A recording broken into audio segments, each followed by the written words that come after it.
afternoon, baseball fans. This is Herb Carneal, along with Bob Prince, welcoming you to Metropolitan Stadium in Bloomington, Minnesota, and the 1965 All-Star Baseball Game. Brought to you by Gillette, maker of the incomparable Gillette stainless steel blade, the world's sharpest, easiest shaving, #1 in sales by far, and the slim adjustable razor, foamy shaving cream, Right Guard deodorant, and Sun-Up aftershave.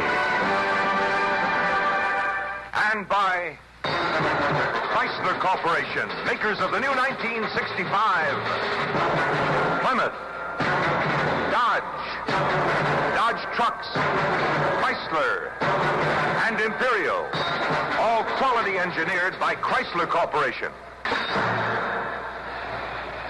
For your listening pleasure, Gillette and Chrysler will also bring you the World Series in the 1966 Rose Bowl game over most of the same stations. Well, from Metropolitan Stadium here in Bloomington, Minnesota, the home of the American League Minnesota Twins, we want to welcome you to the 36th in the long and colorful series of All-Star games between the National League and the American League All-Stars. And as most of you know, after the first 35 games have been played, the tally sheet now reads the American League 17 wins, the National League 17 wins. There has been one tie, and of course no game was played in the war year of 1945. So we're certainly looking forward with great anticipation to the 36th game here in this ballpark, the home of the Minnesota Twins, and one club certainly will break the tie. Let's give you the starting lineup now for the home American League club, managed by Al López. With his coaches, he will have Sam Mealy, the manager of the host team here, the Minnesota Twins, and also from the White Sox own staff, Al López has selected Don Gutteridge. Leading off for the American League today at shortstop from the Detroit Tigers will be left-handed batting Dick McAuliffe. McAuliffe at shortstop. Batting at the #2 spot from the Baltimore Orioles and playing at third base will be Brooks Robinson, the American League's most valuable player of last year. Brooks Robinson at third.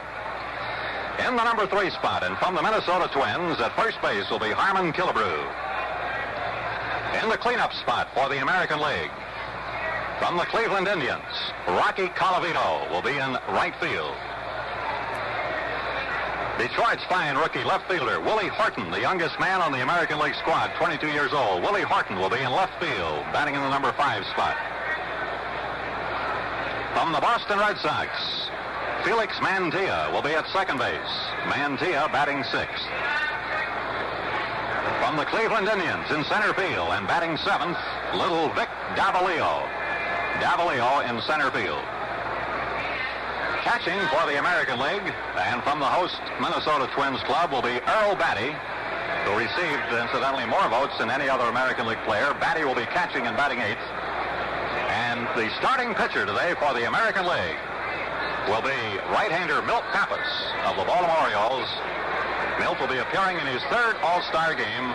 His record so far in the American League season for 1965 is 9 wins and 3 losses.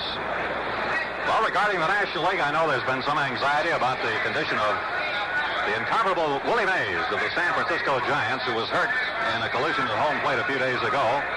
But to bring us up to date now on Willie's condition and also with the opening lineup for the National League here at Metropolitan Stadium, a fellow with whom it'll be my pleasure to share the microphone this afternoon, the voice of the Pittsburgh Pirates, Bob Prince. Bob? Thank you very much, Herb. Very nice to be aboard with you here at Metropolitan Stadium and beaming this one around the country, and it's going to be a whale of a ball game, no denying that. With regard to Willie Mays, his conversations down on the field, he does not anticipate any hampering. It was an injury that occurred as the result of a collision between Philadelphia Phillies catcher Pat Corrales and Willie Mays, in which Corrales was rendered unconscious. Both were carried off the field on stretchers. Mays is all right.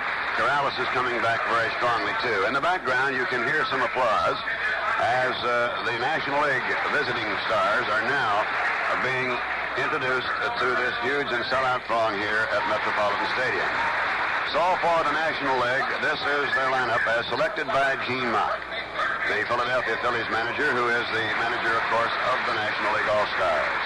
Leading off and playing in center field in his 12th All-Star game, Willie Mays.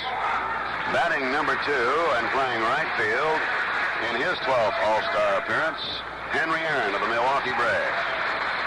In left field, and his second appearance in All-Star competition, Pittsburgh left fielder Willie Stargell, batting third. Batting in the number 4 spot, last year's Rookie of the Year of the National League, third baseman of the Philadelphia Phillies, Richie Allen. Batting fifth from the Milwaukee Braves, catcher Joe Torre. In the 6th spot, and playing at first base, the fabulous Ernie Banks of the Chicago Cubs. Second baseman Pete Rose. In his first appearance in the All-Star, he is of the Cincinnati Reds.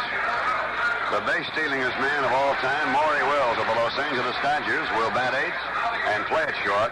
And on the mound, that high-kicking right-handed senor, Juan Marichal of the San Francisco Giants, who has won 14 and lost 7. Ladies and gentlemen, here is our national anthem.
Seconds for station identification. This is WGY 810 on the dial, Schenectady. The time is 2 p.m.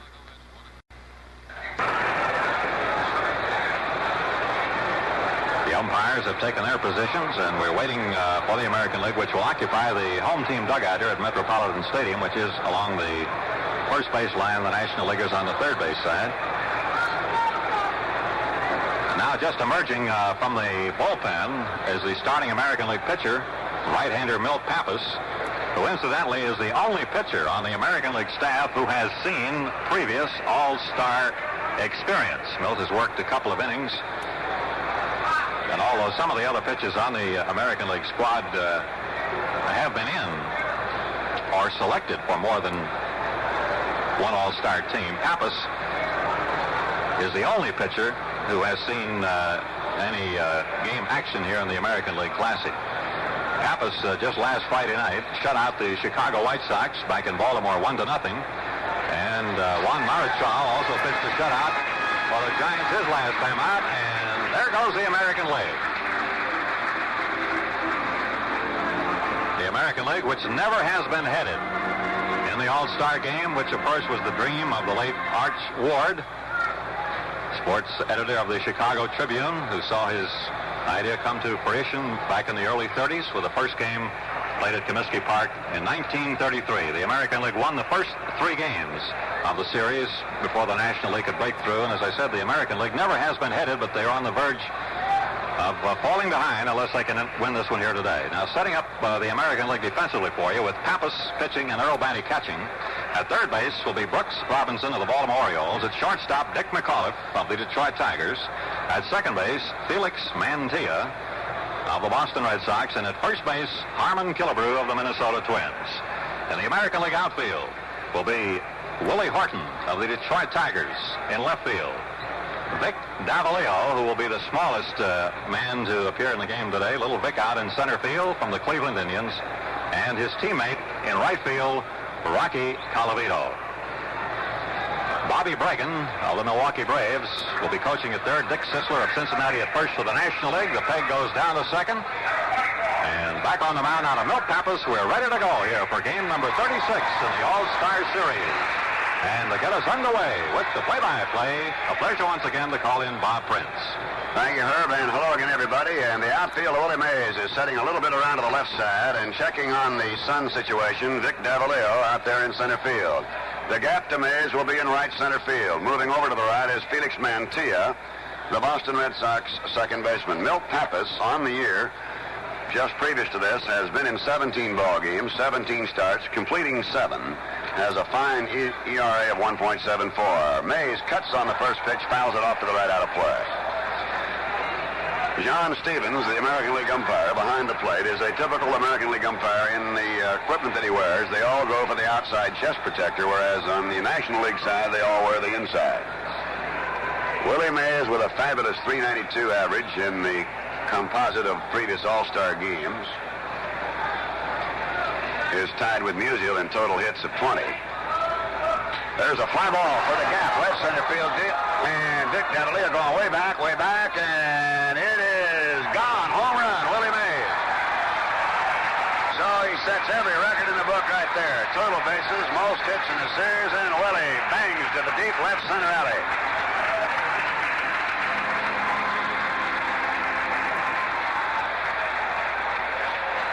His third All-Star home run, and Mays cuts around. Batting in the number 2 spot, another feared National League slugger in his 12th All-Star appearance is Henry Aaron at .326, 17 homers and 39 runs batted in. The outfield plays him straight out, and it's low, ball 1 from Pappas. Willie wasted no time. He crashed it deep into left center. It's a 2-tiered open stand. There's a swing by Henry Aaron on the curveball, 1-1. So the National League All-Stars jump into a 1-0 lead here in the top of the first. Nobody out. Robinson tightens up a little close at third, and Mays fouls it straight back. Ball 1 and strike 2. They put up on the board a 415-foot home run by Willie Mays. This is the only ballpark with a built-in instant tape measure report in the major leagues where they have it worked out so that you can tell just how far it went. Pappas knows how far it went, just too far. 1 ball, 2 strikes to Henry Aaron. Pappas comes back with a breaking ball outside and low, ball 2-2-2. Bob, speaking of tape measure jobs, I believe the longest home run hit in this park so far has been measured off the bat of Harmon. Killebrew. It went about 455 feet. 2 balls, 2 strikes, and it's low, ball 3. Well, Harmon will have a shot. He'll be up batting third in the American League side when the Nationals are out. John Stevens of the American League behind the plate, Lee Wire, Lou DeMuro, Billy Williams on the lines with Valentine and Kibler. 3-2 is hit deep to left field. Back goes Willie Horton. Appears to have this one measured in front of the warning track, and it's 1 down. So with the National League leading 1-0, now here is Pittsburgh's Willie Stargell, the left fielder at .290, 21 home runs and 66 runs batted in. This youngster in his second All-Star appearance has what they call in the National League and in all of baseball a very quick bat. Can sting a ball a fur piece, as Mr. Rickey used to say. The outfield around to the right on him. They'll gap him in left center and pull Horton, the left fielder, well off the line. Stargell was known as On the Hill Will. When he was in the minor leagues, he played where there was a big hill outside the right field, and they'd say, On the Hill Will, and he obliged more often than not. Ball high from Pappas. Ball 1, no strikes.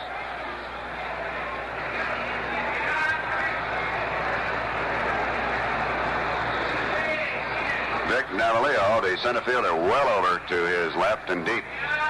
Stargell takes a breaking ball into the dirt. Ball 2, 2-0. Willie Mays electrifying this huge throng with a long blast to left center field, and the Nationals lead 1-0. 2 balls and no strikes. Stargell's had his look to Bragan at third. Pappas comes back with a curve, laced into center for a solid base hit. Davalillo comes up to grab it, and Willie Stargell is in with a single. And now the Wampum Walloper from Wampum, Pennsylvania, and third baseman of the Philadelphia Phillies, Richie Allen, in his first National League All-Star game. He's batting at .328 on the season, 12 home runs, 54 runs batted in. This boy was a very fabulous basketball player. The outfield plays him deep and around to the left. Pappas checks at first. And a foul straight back by Richie Allen. The outfield, as we say, deep left. The right fielder, Colavito, is giving Allen about 90 feet of the line. As Herb Carneal told you, 344 down the left line, 365 to left center, the power alley, 402 to right center, and 365 a little shorter of right center, 330 down the right field line, ground measurement. No balls, a strike. The Nationals lead 1-0 on a homer by Willie Mays in the first inning. The runner at first is Stargell.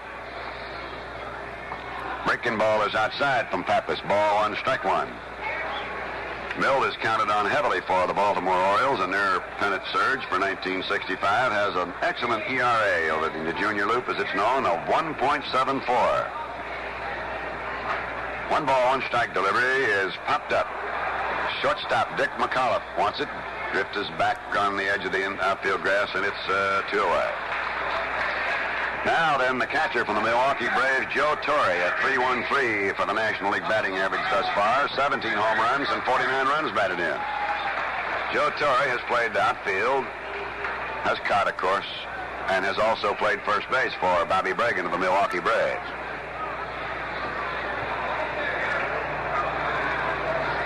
Outfield straight out to him, but deep. Boy has tremendous power. When his teammate, Warren Spahn, looked at him in his first year of Torre's appearance, Warren said, "I wish I had that boy's future." And Torre came back with, "And I wish I had his past," meaning his great baseball past. There's a sinking pitch low, ball 1 from Pappas. Undoubtedly, if without injuries, Torre will go on to tremendous stardom. He's batting, as we said, at 313 in the National League race. Outfield just about straight away to him. Pappas comes back on the 1-0, and he's inside on the fist. Ball 2, 2-0. Nationals in front, 1-0 here in the top of the first. Mays led off with a booming homer to left center. Aaron flied to left field. Stargell singled up the middle, and Allen popped to short. 2 down. Pappas checks Stargell. Stargell comes in on 2-0, and there's a long one to left. If it stays fair, you can kiss it goodbye. It's going way out of here, and it is gone for a home run for Torre. And the Nationals lead 3-0.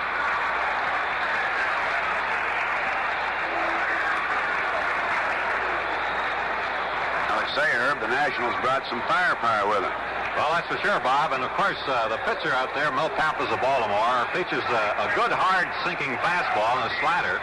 And Milt knew, pitching to these great National League hitters, that he'd have to keep the ball down low with that sinker, but apparently he's getting it up too high, and that was certainly the case on Torre, who just leaned into it and knocked it out. Yes, he did, and he got it up even higher.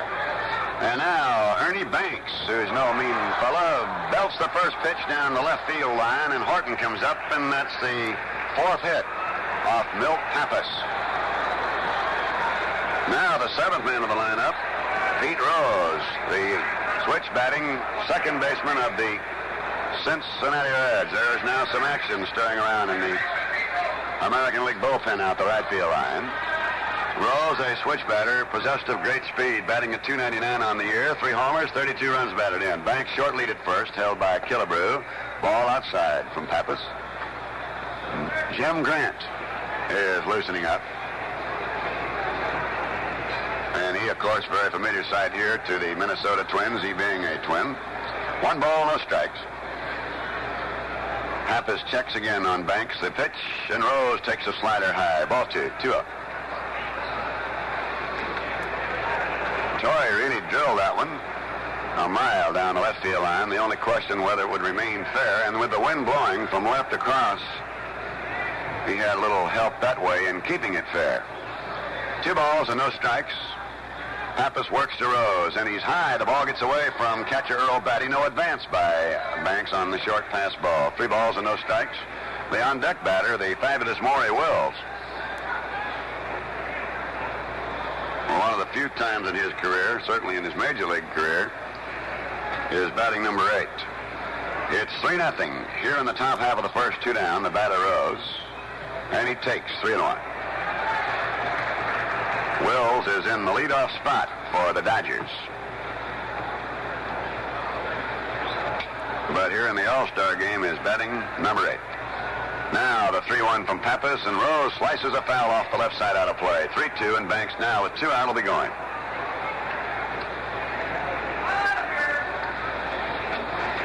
You're just getting in on the broadcast. Willie Mays opened up with a long home run in the first inning here. Then Henry Aaron flied to deep left. Stargell right up the middle with a line single. Allen popped up. Joe Torre homered in deep down the left line to score. Stargell before him, and then Banks whipped a single into left. So that 4 hits have been surrendered by Milt Pappas of the Baltimore Orioles here in the top of the first. 3 balls, 2 strikes. Holding a little closer now to Banks. There goes the runner, and Rose fouls it back.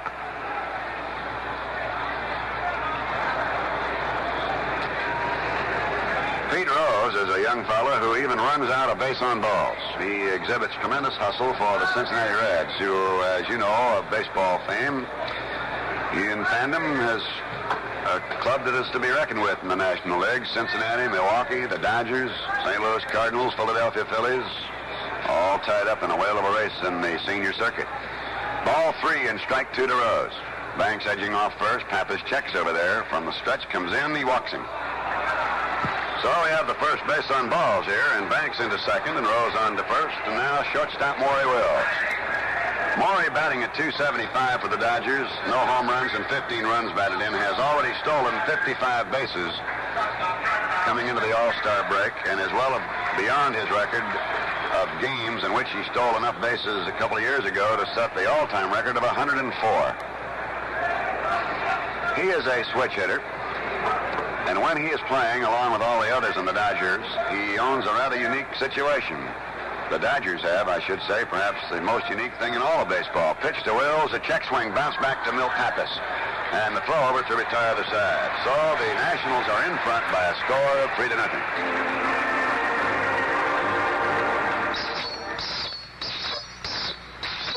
A razor being stropped.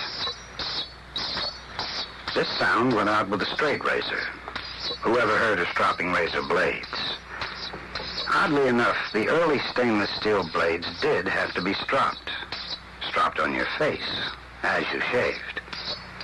You see, most stainless blades have a kind of coat along the cutting edge. With the early blades, this coating was wildly uneven. As you shaved, you evened it out. You might say you were stropping the blade on your face. This stropping stopped with the Gillette stainless steel blade. Gillette had developed an exclusive process for coating the blade edge evenly. No valleys, no peaks, no mistakes to correct on your face. The finest stainless steel blade in the world from Gillette.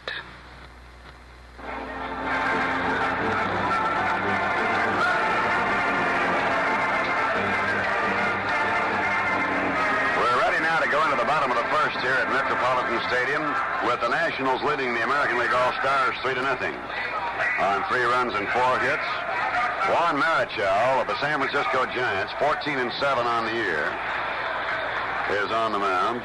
Marichal has been in 21 games this year. Once in relief, started 20, has completed 15 to show you what a great pitcher he is, and an earned run average of 1.55. He kicks very high with his foot, and he'll draw the oohs and ahs of this crowd. He faced now with shortstop Dick McAuliffe of the Detroit Tigers, who's in at .298, 11 homers and 38 runs batted in.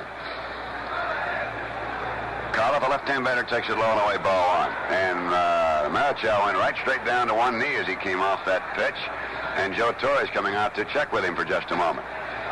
The National League sets up defensively. Richie Allen at third, Maury Wills at short, Pete Rose at second, and Ernie Banks at first. Willie Stargell in left field, Willie Mays in center, Henry Aaron in right. Joe Torre, the battery mate of Juan Marichal. Dick McAuliffe of the Detroit Tigers at .298, a left-hand batter.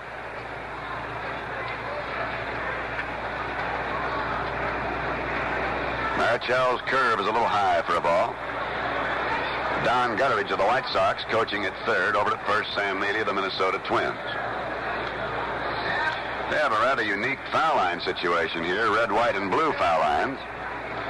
2-0 pitch from Marichal is outside, ball 3, and Juan shakes his head a little bit in disgust at himself, not the umpire. 3-0 Nationals here in the bottom of the first as Dick McAuliffe leads it off. On deck, Brooks Robinson of the Baltimore Orioles. And there's a high looping fly ball down the left line going out foul. Wills and Allen over. It is Maury Wills down the foul side of third that accepts the chance, and it is one away. 3-0 in favor of the National League All-Stars. In the bottom of the first, and now third baseman Brooks Robinson, the MVP of the American League last year. Baltimore's fine third baseman at .299, 5 homers, 25 runs batted in.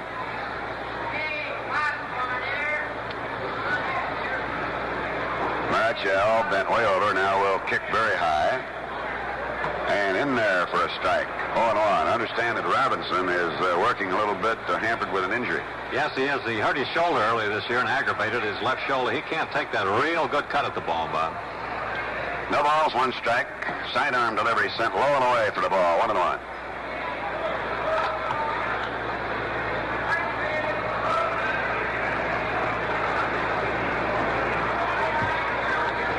Bending way over for the sign, comes back on his fastball. It's hit foul off the right field line and drifting over into the seats. So it's 1 ball, 2 strikes. The National League 3 runs, 4 hits, and no errors. The Americans still looking with 1 out and none on in the bottom of the first inning.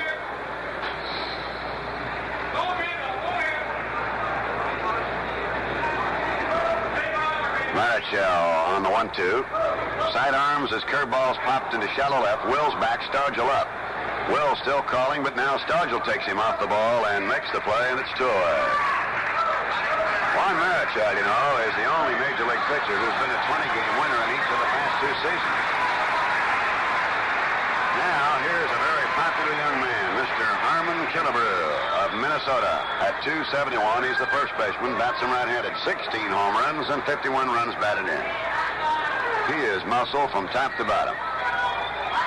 There's a high fly ball, center field toward Willie Mays. Pounds that mitt, and when Willie pounds the mitt, it's all over. And there it is. And so the score at the end of 1. National League 3, the American League nothing. Say, do you want a shave that's really clean, big on comfort? Well, swing to Gillette Foamy Shaving Cream, and you'll get shaves that are big on comfort and really clean. Foamy contains K34 hexachlorophene, an antiseptic that destroys facial bacteria. Actually cleanses your skin while you shave. Foamy supersaturates your beard. Extra rich lather keeps your beard wetter, better all through your shave. Gives you a lubricating base so your razor glides through whiskers with such ease that, well, you just gotta try Foamy to enjoy such downright comfort. You get a closer shave, an easier shave. So for shaves that are big on comfort, really clean, try Foamy Shaving Cream. It has to shave better because it's made by Gillette.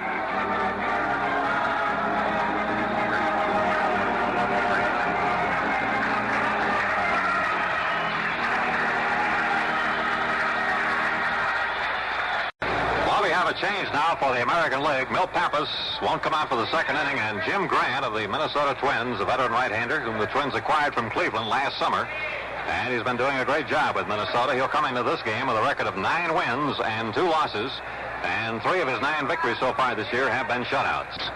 Jim, or Mudcat, as he's affectionately known by his teammates, features a fastball, a curve, which he throws at 2 different speeds, a slider, and a changeup.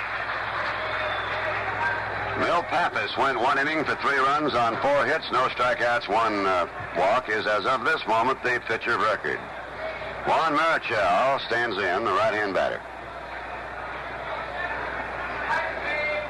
The outfield overshifting to the right, rather shallow than Juan.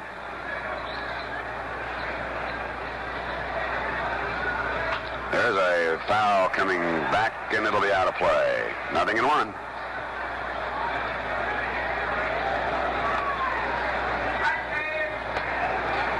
Bobby Bragan of the Milwaukee Braves coaching over to third for the National League All-Stars. Dick Sisler of the Cincinnati Reds at first. Club being run as nominated by Commissioner Frick by Gene Mauch of the Philadelphia Phillies. No balls and a strike. This curve is low from Grant. 1 ball, 1 strike. The commissioner made the switch when Johnny Keane went over with the New York Yankees, having been the manager of the world champion St. Louis Cardinals. 1 ball, 1 strike. Fastball, thumb right back to the middle. He goes with it, trying for it. Mantilla can't get it. That's the 5th base hit for the National League All-Stars. Marichal brought some lumber with him in addition to a fine pitching arm. And now Willie Mays is in again. Willie homered in the 1st inning. Deep in the left center field. Time called momentarily while Marichal puts on the warm-up jacket.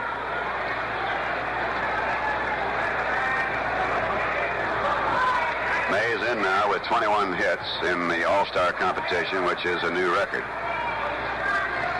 Grant checks it first, sends his curve away, ball 1. National League leading 3-0. Here in the top half of the 2nd inning. This is a very beautiful stadium here in Bloomington, Minnesota. The 1-0 is down low again, ball 2.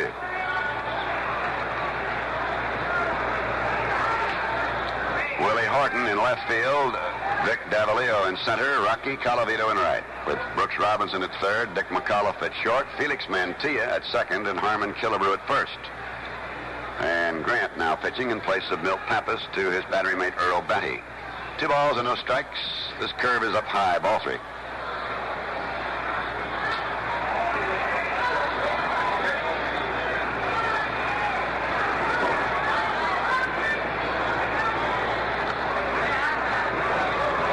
Mays is not ever looking around too much because he's always on his own. 3 balls, no strikes. Inside, they lost him, and that's the 2nd walk. That'll send Marichal up into 2nd base. And that'll bring up Henry Aaron, who fly deep to left field in the 1st inning. Henry Aaron playing right field. As you know, under the All-Star rules of voting, no pitcher can go more than 3 innings unless it's in extra innings. And all the players voted upon to play must perform at least 3 innings unless injured. So now the Nationals have 2 on to Henry Aaron here. The outfield is about straight away to him.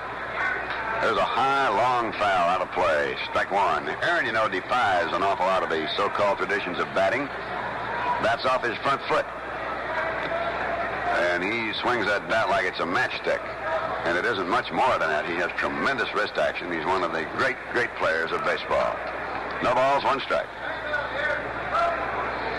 3-0 National League here in the top half of the 2nd, 2 on and out. Grant steps off the mound. Marichal goes back in toward 2nd.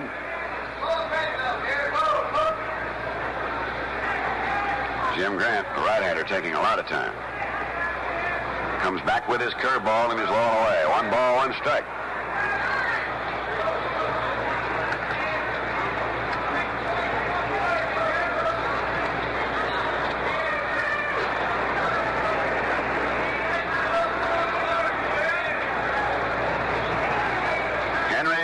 Aaron from Mobile, Alabama, lives now in Wisconsin in a suburb of Milwaukee. 1 ball, 1 strike. This curve is low, ball 2, 2-1.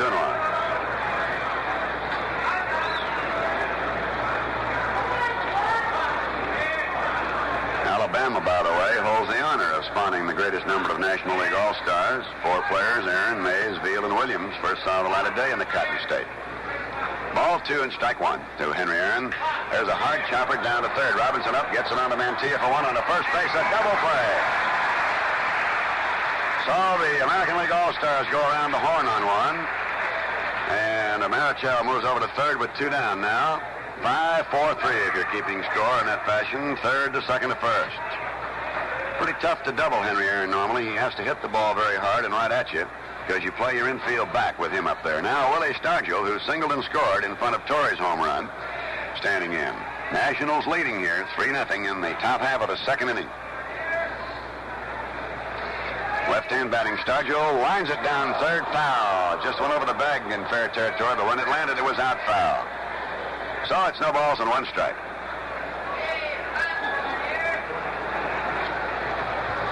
Bob, that must have been some performance that Willie put on in Chavez Ravine earlier this year.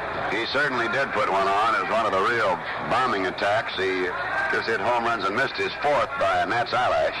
There's a foul. He tommyhawked the curveball that hung up in his eyes. 0-2. He hit one on Drysdale out of sight in left center, then went up into the bleachers in right field, then went farther out and all the way out of the ballpark. I've never seen that happen before. In his fourth time up, lined a double down the left field line and missed going out of the park, which would have been his fourth. No balls, 2 strikes, 3-0 National League here in the top of the second. And Stargell rips a drive deep right center field, and it is gone up by the scoreboard. And 2 more runs come in as Willie Stargell gets his first home run, his second hit of the ball game in National League competition. And the long ball is annihilating the American League All-Stars.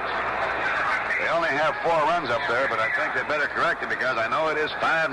Mauch just walked in from third as Willie Stargell did the long trot. Here's Richie Allen. He popped up to short his first time up. That's 2 hits in this inning. In for a strike to the right-hand batting Philadelphia third baseman. And there's a left-hander up. Pete Rickert from Washington for the American League.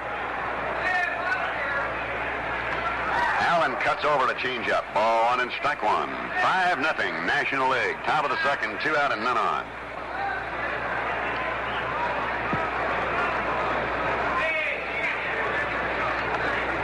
One ball, 1 strike. Allen way over swung that time.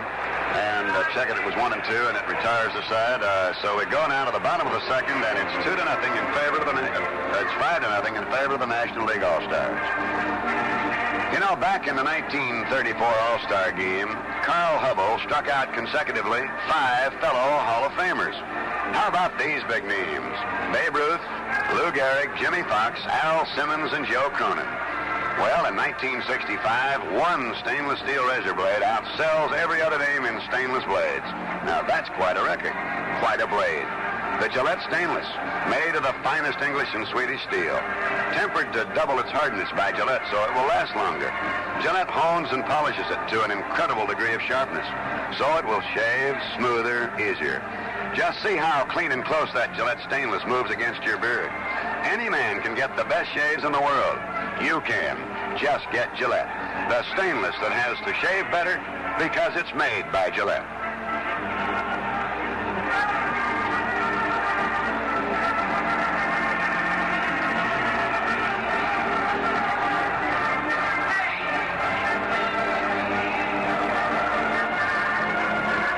Your 2-inning totals now for the National League. 5 runs on 6 hits.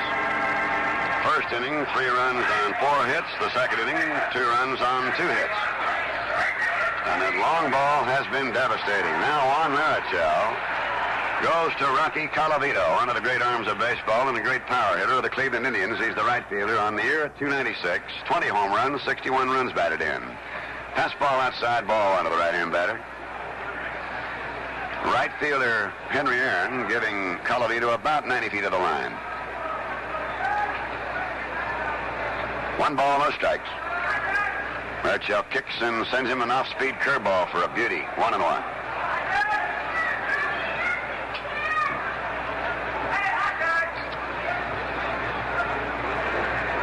Ball 1, strike 1 windup. Around comes the right arm. In comes the pitch. Reach for, pull slowly toward short. Morley Wills is up. A strong throw, and it's 1 out. Here's Willie Horton, the left fielder of Detroit, batting at 306, 20 home runs, and 58 runs batted in. A rather fabulous young man in baseball himself. That he is. In fact, the Detroit Tigers trainer, Jack Hummel, has described Horton as the strongest man physically that the Tigers have had on their club for the last 20 years. Of course, he got off to a great start, just tailed off a little bit, but he's still got a pretty healthy showing up there at the plate. Certainly does. He's a right-hand batter. The National League plays him as definitely a power hitter to that side. The ball 1 pitch is outside, 1-0. National League 5, the American League nothing. 1 out, none on in the bottom of the second inning.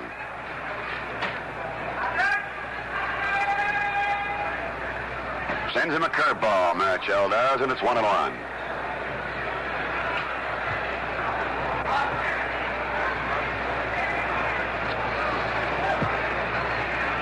One ball, 1 strike, 1 out, none on in the second.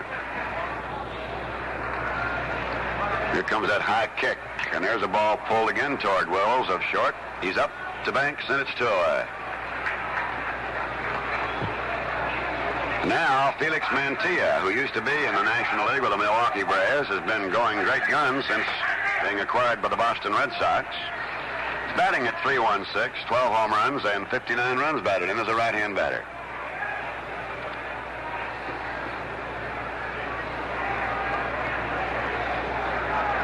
Nationals 5-6-0. The Americans 0 across the board. Marichel's fastball just dips outside. 1 ball and no strikes. Marichel, you know, pitched a no-hitter in '63 against Houston. 1 ball, no strikes. There's a ball pounded out in front of the plate. Joe Torre is out very quickly, pounces, fires, and down go the American League All-Stars in the second. And so the score at the end of 2 innings, National League 5, the American League nothing. Hey, start the day with sun up, put on a happy face. Splash on a dash of sun up, put on a happy face. Just splash sun up all over your face. You put on a happy face. Yes, Gillette Sun-Up Aftershave gives your face a happy feeling. Sun-Up is 1 up on all the others. Splash on a dash. There's refreshment. Smells better, feels better, manlier. Women think so, too. So get yourself a bottle. And right after your morning shave or any time of day, for that top of a morning feeling, just open, splash, and man, that's Sun-Up. Just splash sun-up all over your face. You put on a happy face. Sun-Up Aftershave from Gillette, the people who know men best.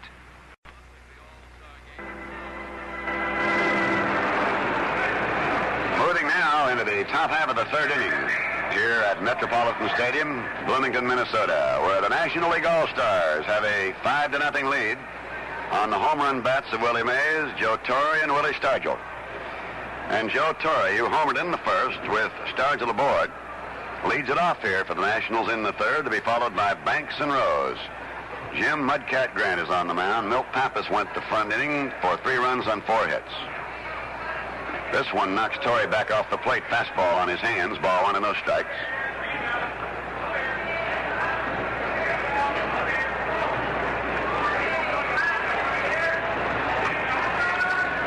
A let up, and Torre swings right through it. Ball 1 and strike 1.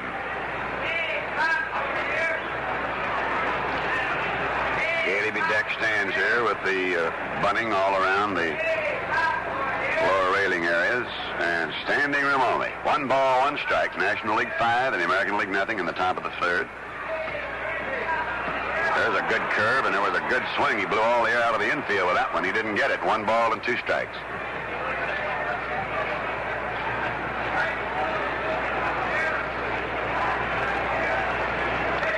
So out in front, let's see what he can do on the 1 and 2, and there's a ripper right at third baseman Robinson, a line drive. Had to catch that one in self-defense. Ernie Banks, a very fabulous individual. A rather peculiar situation sets up here in this All-Star game. Ernie Banks was the boyhood idol of Richie Allen, who is his teammate here now, the third baseman from Philadelphia. Slow curve for a strike to Ernie. Ernie singled in the first. The Nationals put 3 across the plate in the first inning, 2 more in the second. Lead 5-0 here in the top of the 3rd. 1 out and none on. Down low, 1 and 1. Wampum, Pennsylvania is considerably north of Pittsburgh, and when Richie Allen was 16, he came down to meet Ernie Banks. Never did get to meet him, but that was his idol. And then, of course, as you know by now, the fabulous Richie Allen plays third for the Phillies. Banks overswings on a curveball, 1 and 2. A good changing motion by Grant. Sort of a herky-jerky type of delivery, and all of a sudden just off-speed you. The 1-2, blown away, 2-2. The Well, the Minnesota pitching coach has helped Grant a lot, I think, Bob, on his curveball, as I mentioned a while ago. He has two different curves, a good, hard, fast curve and the big breaking type. But Mud's a great believer in that pitching rhythm, and when he's got that rhythm going, his control is usually pretty pinpoint. 2 balls, 2 strikes here to Banks, who swings and misses. Strike 3. And that's the second strikeout. And both of them have been recorded by Jim Grant of the Twins. 2 down here in the top half of the third. National League 5, the American League nothing. And the batter now will be Pete Rose, who drew a base on balls in the first inning. A switch batter bats left-handed in this case, of course. The outfield around to the right. In there for a strike. 0-1. Wills just can't seem to get away from switch-hitting teammates. Beautiful dipping type of pitch, dropping in there for a strike. 0-2. When Wills plays regularly with the Dodgers, Gilliam, Lefevre, Parker, and Wills himself are all switch hitters, the only all switch hitting infield in the history of Major League Ball. And here's Rose in there, taking it outside for a ball. 1-2.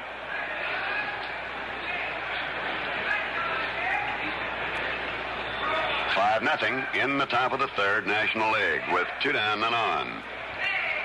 Grant in relief of Milt Pappas. 1 ball, 2 strikes to Rose.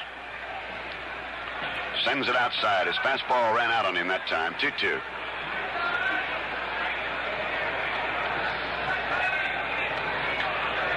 So far, Mauch has kept the American League bats about as quiet as a gnat crawling across a bale of cotton. There's a swing and a miss. He struck him out. The ball was dropped by Batty. They'll throw it on down to first for the put out that retires the side. No score in the third for the Nationals, and they lead the American League 5-0 in a 2.5. We're here in a testing laboratory watching stainless steel razor blade tests. Wow, you should see this one. A guillotine test. The blade drops and cuts through something, which seems to prove something. Or here, a spark gap test. You shoot the spark, and unless something goes wrong. Oh, look, here's a peach shaving test, and a football shaving test, then a balloon shaving test. But then all these tests put together won't tell you as much as the very simple test Gillette calls the man test. You take all the stainless blades and put them in stores and wait and see which stainless blades most men want to shave with week after week after week. Gillette wins the man test. Vic Davalillo, the Cleveland Indians, will lead it off here in the third. He's batting on the year, .321, 5 home runs and 34 runs batted in. Herb Carneal informs that he started off in AAA as a pitcher, but he must have brought some lumber along somewhere because he's playing center field and very well and hitting at a .321 clip.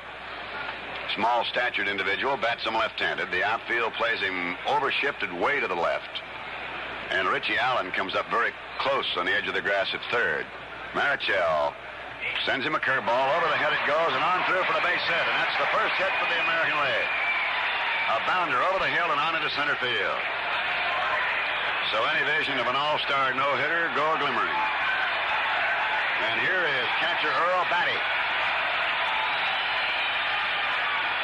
He of the Minnesota Twins, batting at .313, 3 homers and 24 runs batted in. A right-hand batter and a good power hitter.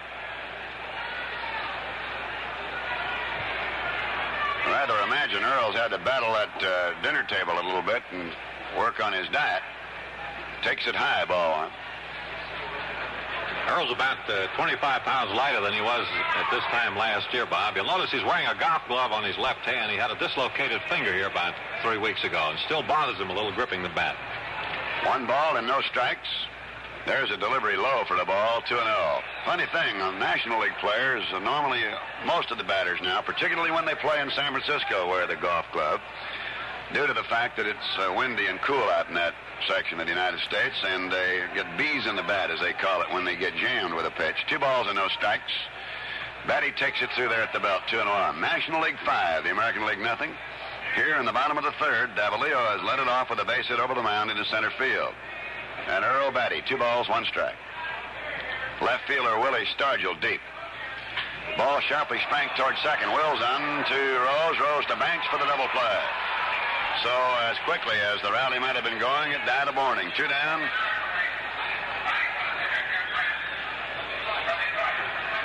Al Kaline of Detroit is coming up here, and he'll bat in place of Mudcat Jim Grant.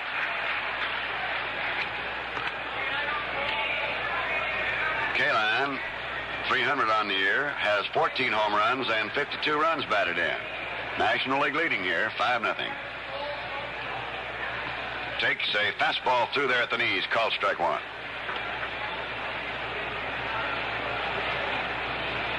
Each side in now with a double play. No balls, a strike.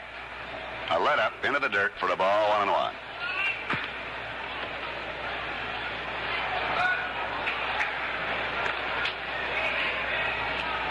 So the oncoming pitcher is going to be Pete Rickett, a left-hander.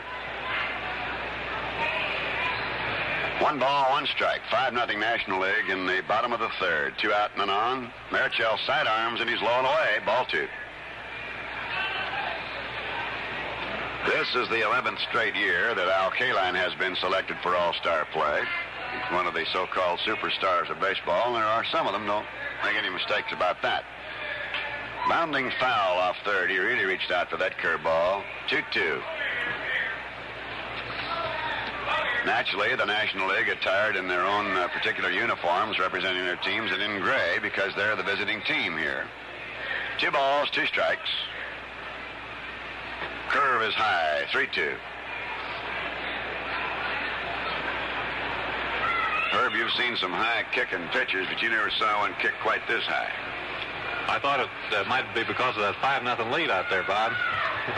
He's that way, whether it's 1-0, 0-0, or what. His curveball bounced to third. Allen on a brilliant play on a skidding hop throws out Kaline, and the side is retired. At the end of 3, it's Nationals 5, the Americans 0. Say, where are you taking the family for a vacation this year? London, Hawaii, a nearby beach? Well, any man can use a little more room in his suitcase, so why not pick up one of Gillette's handy new vacation travel kits? This new kit is so compact you can hold it in the palm of your hand. Yet it's even got space for your toothbrush and paste. Listen to what the Gillette Vacation Travel Kit holds. New travel sizes of all Gillette good grooming products. Extra rich foamy shaving cream with K34 hexachlorophene. Incomparable Gillette stainless steel blades. And refreshing Sun-Up, the aftershave that feels better, smells better. Finally, Right Guard Power Spray Deodorant. 2 seconds gives you 24-hour protection. So get this Gillette Travel Kit for just $1.49. There's nothing like it at any price.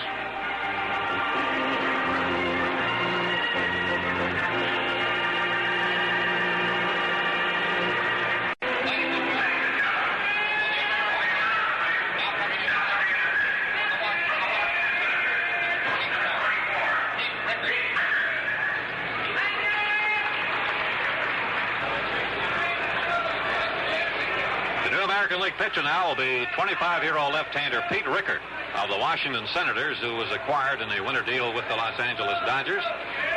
Pete, who has had some arm trouble in the past, has pitched great ball for the Senators his last 8 or 9 times out. In fact, he has allowed less than 1 earned run for 9 innings.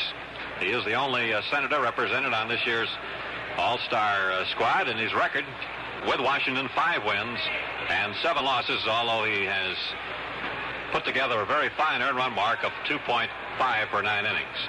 So Jim Grant of the Minnesota Twins was in there for 2 innings and gave up 2 runs, 2 hits, walked 1 batter, and had 4 strikeouts, including the side in the 3rd inning. National League leading 5-0, and here come the Nationals for the 4th inning. And Maury Wills, who now has an opportunity to turn around and bat right-handed and also might be able to get on base and show the fans here in Bloomington, Minnesota, why he's the greatest stealer of all times. It pays to steal, he says, and it sure does. In low, ball 1. But he means steals bases. So he stole his 104th against the Pittsburgh Pirates in the Los Angeles Coliseum. They dug up second base and gave it to him. In there, 1-1.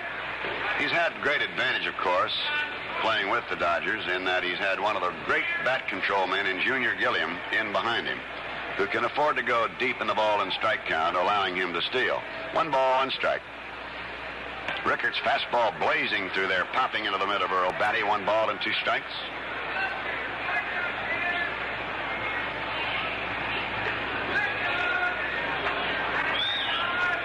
Rookie Rojas in the on-deck circle. Foul back, 1 and 2. Rojas will be batting in place of Juan Marichal. Rojas has played at every position for the Philadelphia Phillies except pitch. 1 ball, 2 strikes. Wills up there to guard the plate. Checks off a high fastball, 2-2. National League in front, 5-0. If you're just tuning in, Mays homered to lead off the first against Milt Pappas. With 1 out, Stargell singled, and Torre lost 1 in left field. And it was 3-0 very quickly. 2-2. Long fly to right, slicing on Rocky Colavito, but he's drifting over near the foul line and in front of the warning track, and it is 1 out. Then in the second inning, with Mudcat Grant pitching, Marichal helped his own cause by singling through the middle.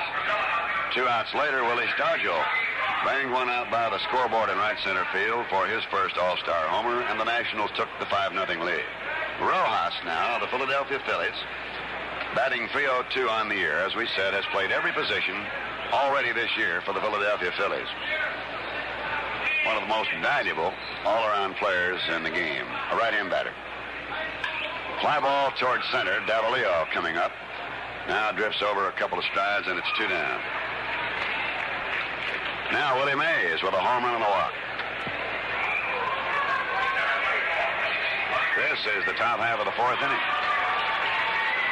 The National League heating up their fireballer, Jim Maloney, a right-hander from the Cincinnati Reds, and he can bring that ball to you.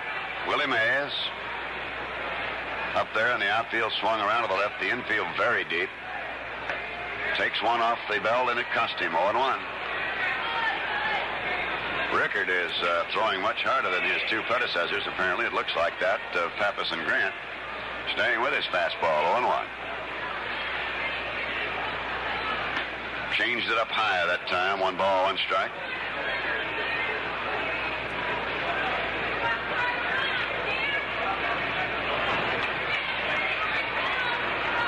National League, 5 runs, 6 hits, and no errors. And the American League 0-1-0. There's a changeup, and Willie just couldn't resist it. He went all the way out to that one like a trout coming up for a big old dry fly, and he went spinning around, threw dirt all over that place, and went down on his knees. He just couldn't resist that changeup. Well, that change is something Rickard, I think, has improved on greatly this year, Bob. He's always been able to throw hard since he got over his arm difficulties. Has a good curve in the slider, but that was a real good changeup. Willie could have taken a second swing if he hadn't lost his balance. Here's the 1-2 pitch, and here's the fastball. Stuck him out swinging. And I mean, he breezed it right in there. No runs in the Nationals' 4th. They lead 5-0. You know, one man's face takes a lot of shaving. Another man's face, hardly any. You may have to shave twice a day. Another man, well, not very often. Every morning, Gillette shaves 70 million different faces all over the world. Gillette's business is faces. Have you discovered what a clean, easy shave your face can get with a Gillette Stainless? Shave after shave after shave. The Gillette Stainless is made of the finest English and Swedish steel. Gillette tempers it to double its hardness, so it'll last longer.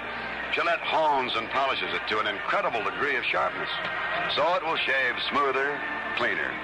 Any man can get the best shave in the world. Any man. Just get Gillette, the stainless steel blade that has to shave better because it's made by Gillette.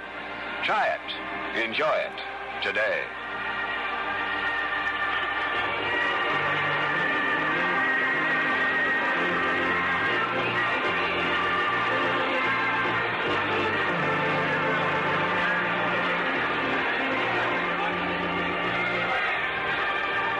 Marichal has gone 3 innings for the National League All-Stars. No runs, 1 hit, no strikeouts, and no walks. And now Jim Maloney. who is rated as one of the 3 fastest pitchers in the National League, coming in from the Cincinnati Reds and the National League All-Stars here in the bottom of the 4th. Maloney is a fellow that just rears back and brings it right to you. You don't have to wait very long for it either. And sometimes, as they say, he throws that radio ball, the one you hear but you don't see. He's been in 17 games for the Reds, completing 8 as a starting pitcher for an earned run average of 2.71. He has won 10 and he has lost 4, and needless to say, combined with Sammy Ellis and others, has kept the Cincinnati Reds right in the thick of the National League race. Herb, it's always interesting to see the comparison in the National and American League. They've always said, whether it be true or not, that the American League basically is a good fastball hitting league, where the National League boys have to work on the curves. Well, Maloney, as we say, can fire. We'll see how it works. Yes, sir, we'll soon know, because, of course, Mauch was really mixing him up and certainly went 3 impressive innings. The Giants' right-hander actually didn't have a ball hit hard off him in the 3 innings he pitched. And actually, of course, thanks to the double play, Marichal only pitched to 9 batters in the first 3 innings. So it's the National League with 5 runs, 6 hits, and no errors, and the American League, no runs, 1 hit, and no errors. Dick McAuliffe of the Detroit Tigers, the leadoff batter, playing it short, fouled out to shortstop, takes one in there for a strike. Richie Allen is up tight at third, but not all the way up. Banks hugs the line a little bit toward first. The outfield's about straight away. McAuliffe, with a wide open stance, takes this one low and inside, 1 ball and 1 strike. He opens himself up considerably at the plate, allows him to swing a little later on a ball. And here's Maloney. That fastball is ripped into right center. Henry Aaron running over very fast to get to it. Comes up and holds it to a long single, and that's the second base hit. He hit it off the fastball into right center field. Brooks Robinson, who flied to left field in the first inning, is now the batter.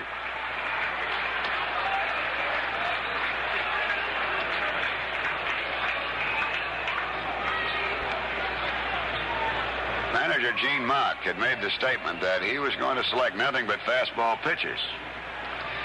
And he certainly brought them all along. In for a strike.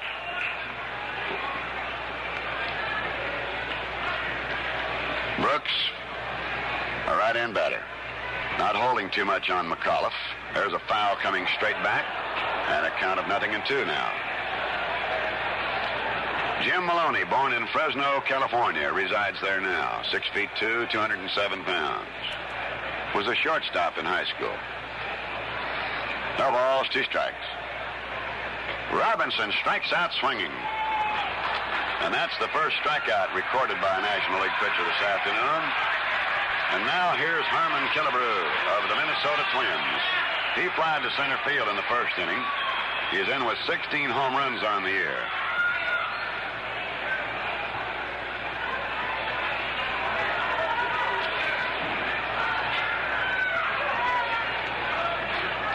Maloney checks on McAuliffe, sends a curve outside, ball 1. Maloney, back in 1963, struck out 8 batters in a row in Milwaukee, which tied a major league record. 1 ball, no strikes. Let up is over there, 1-1. Bob, a little something unique regarding Killebrew, I think. He started 3 different positions in the All-Star game. He has started a game in left field, at third base, and today he's at first base. Yes, indeed, and he's got that mighty potent-looking piece of lumber up there, too. 2 balls and a strike, and it looks like a matchstick stick in his hands. He is powerful. 2 balls and a strike.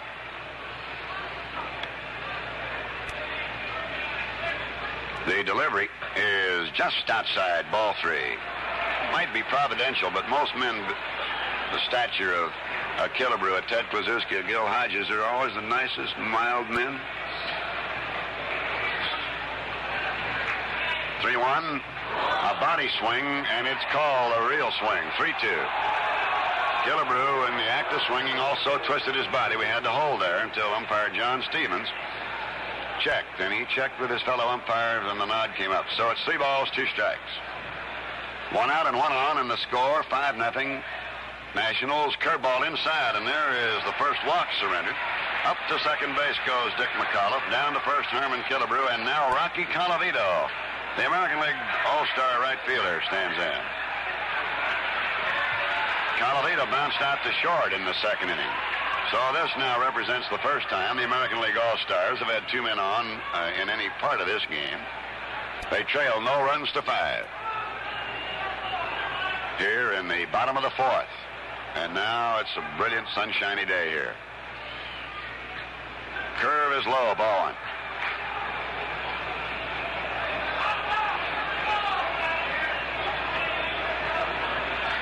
1 ball and no strikes.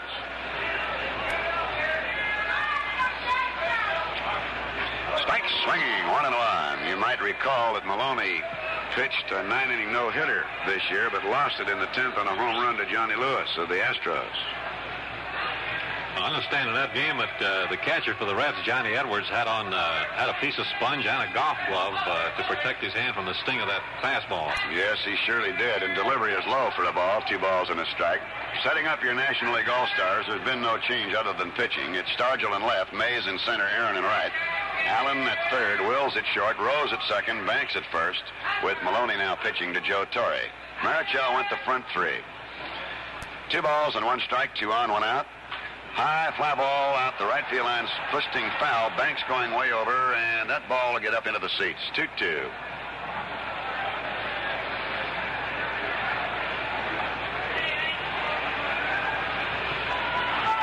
I rather imagine a lot of the fans here in the St. Paul, Minneapolis area and all that are great Twin fans are sort of hoping they can see a few games like this somewhere in the fall. 2 balls, 2 strikes. There's a drive over short for a base hit. And McAuliffe comes to third, comes around to score. Willie Mays fires the ball into second base. And the American League breaks the ice. Rocky Colavito bangs a base hit out over short to drive in Dick McAuliffe. And Harmon Killebrew is rather wise. He must read too, because he stopped right at second base. Willie Mays has thrown out more fellas. It just took 1 stride too many going around second, and Willie whipped a perfect strike in there. So it's 5-1 now as the American League comes on to score. And here is Willie Horton, the left fielder, who bounced to short his first time up. 2 on and 1 out. Swing and a miss, and he took a wicked cut. Strike 1. And that time, Mr. Maloney threw it right up into his wheelhouse. But he had something on it. No balls and a strike. This is Willie Horton's first All-Star game. They play him straight out in the outfield and understandably very deep. Now at second base, Harmon Killebrew, Rocky Colavito at first. There's a let-up. It's a let-up so far it goes all the way to the backstop, and everybody advances, and we'll await a decision.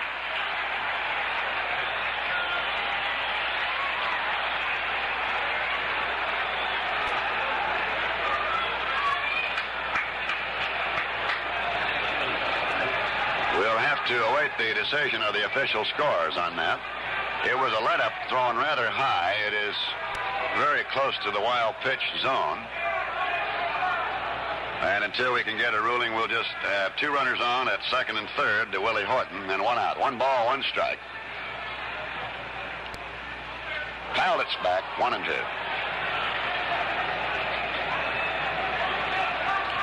1 ball and 2 strikes.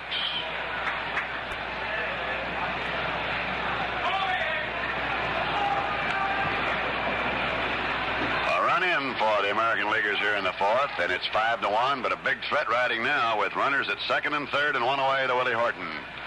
Now Maloney sends him the fastball, and it's taken inside. He broke his swing just in time. 2-2. He started for it, showed good wrist action, and got it out of there. 2 balls, 2 strikes.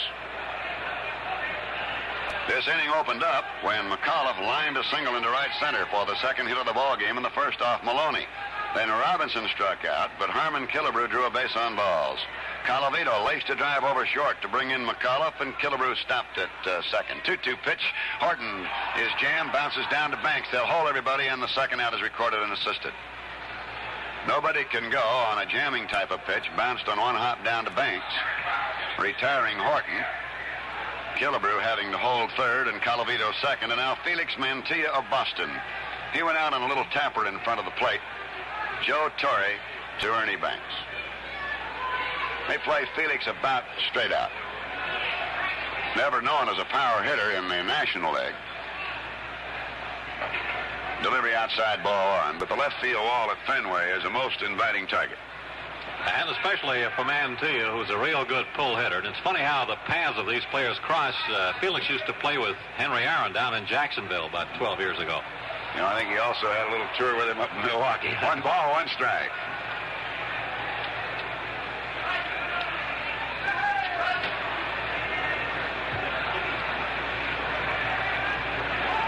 Runners at second and third. 2 down. There's a fly ball for left center, but Willie Mays is over, pounds the net, and drifts back to make that famous Willie Mays basket catch and to retire the side. The Americans score in the 4th inning. At the end of 4, it is 5-1 National League. Say, I hope it's cool where you are, because it sure is hot and sticky here at Metropolitan Stadium. But no matter how sizzling hot the weather gets, all you fans can get the protection you want with Gillette Right Guard Power Spray Deodorant, America's #1 deodorant. Just a 2-second spray gives you 24-hour protection. And Right Guard is the perfect personal deodorant, not only for you, but your whole family. Why? Because nothing touches you but the spray itself. Not a messy cream or gummy roll-on, but a spray, a cool, refreshing mist that dries on contact. That's why more and more families are finding Right Guard is the perfect personal deodorant for mom, dad, brother, sister, in fact, everyone. Remember, complete coverage, complete protection in just 2 seconds.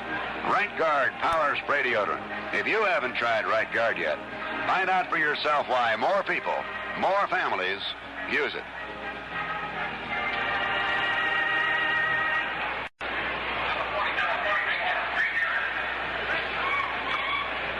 Well, at the end of 4, National League All-Stars, 5 runs, 6 hits, no errors. The Americans won 3-0. And now Henry Aaron leads it off here in the 5th against Pete Rickard.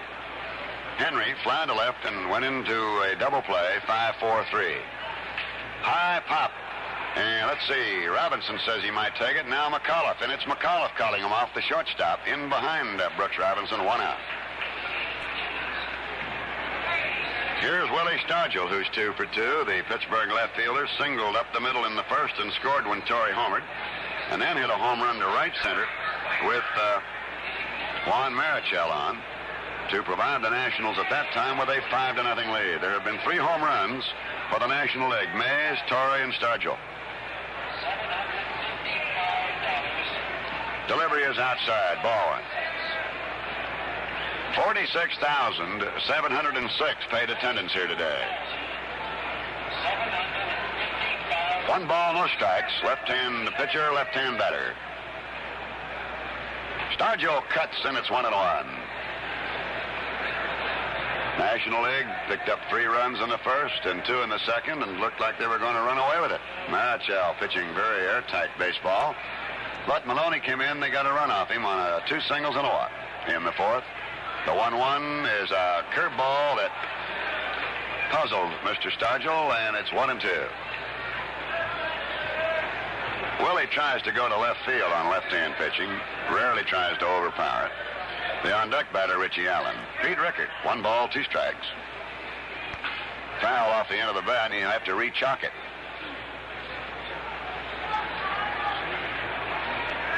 Sam McDowell, the right-hander from the left-hander from the Cleveland Indians, now loosening up, and he can fire. 1 ball, 2 strikes. Stargell fouls away to the left side, 1-2.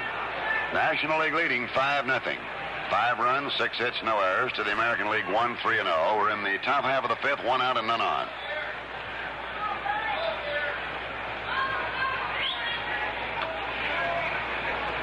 The let-up is outside, ball 2, 2-2.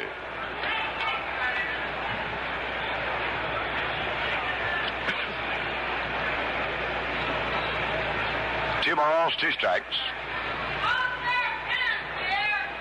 To Willie Darnell Stargell. 2-2 delivery is cut foul right off the face mask of Earl Batty, back up on the net. 330 down the right field line, ground measurement. 344 here at Metropolitan Stadium down the left field line. 410 straight out. .365 right center, left center. Ball 2, strike 2. And he struck out. Stargell, that is strikeout number 5 for the American Leaguers. And Rickert has picked up 2 of them. And now Richie Allen, who popped the short and who struck out swinging in the second inning, is on. Richie Allen is just a shade over 6 feet tall, but could leap with a basketball in one hand, like holding it like a grapefruit, and go way up above the rim and dunk it. Really a fabulous athlete. Foul back, strike 1.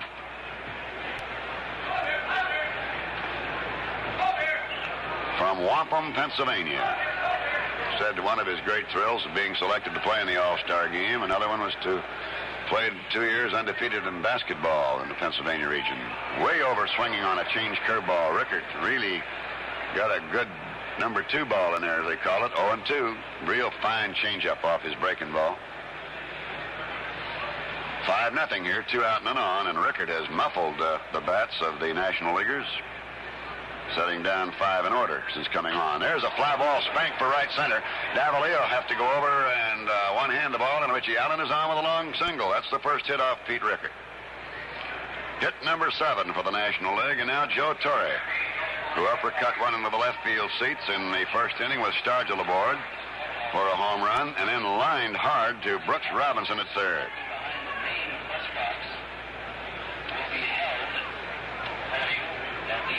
Joe Torre, when he was much younger, was given to being very heavy, and nobody seemed to think too much of him as an infielder, and his brother Frank, who played, advised him to turn into a catcher.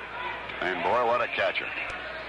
The look at first, the pitch, and it's high, a slider missing, ball 1 and no strikes.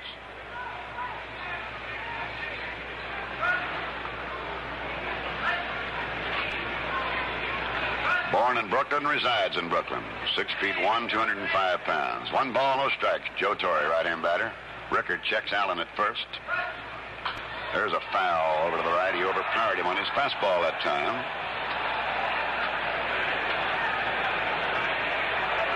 Joe Torre played only 144 games in the minors, and just went right on from there. He was 4th in the league last year in batting with 3.21. Strike swinging, 1-2, and that one had something on it. Started out with Milt Pappas for 1 inning and 3 runs, Jim Grant for 2 innings and 2 runs, and now Rickert, who has yet to be scored on by the National League. The Nationals leading 5-1. A ball and 2 strikes. The runner at first, Allen, with 2 down in the top of the 5th. Long foul down the right field line, out of play.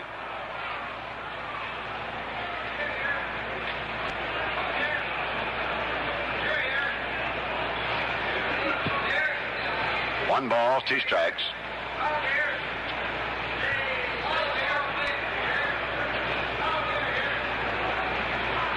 Rickert again ready. There's a wrap right at shortstop McAuliffe. That ball looked like it was going to hook for the base hit and didn't.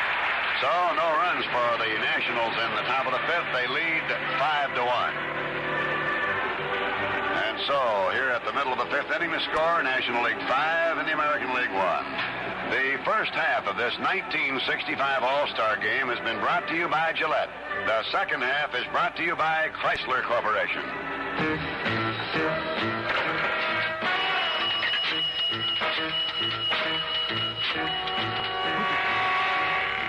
Now, Ivan, Boris, have planned for eliminating the man from DODGE.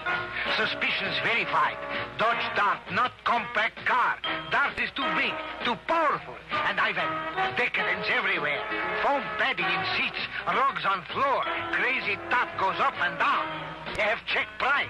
Propaganda. Men from Dodge, obviously selling at loss to save face. So, here is plan. We buy Dart by boatload. Break him in a week. First boat leaves tomorrow.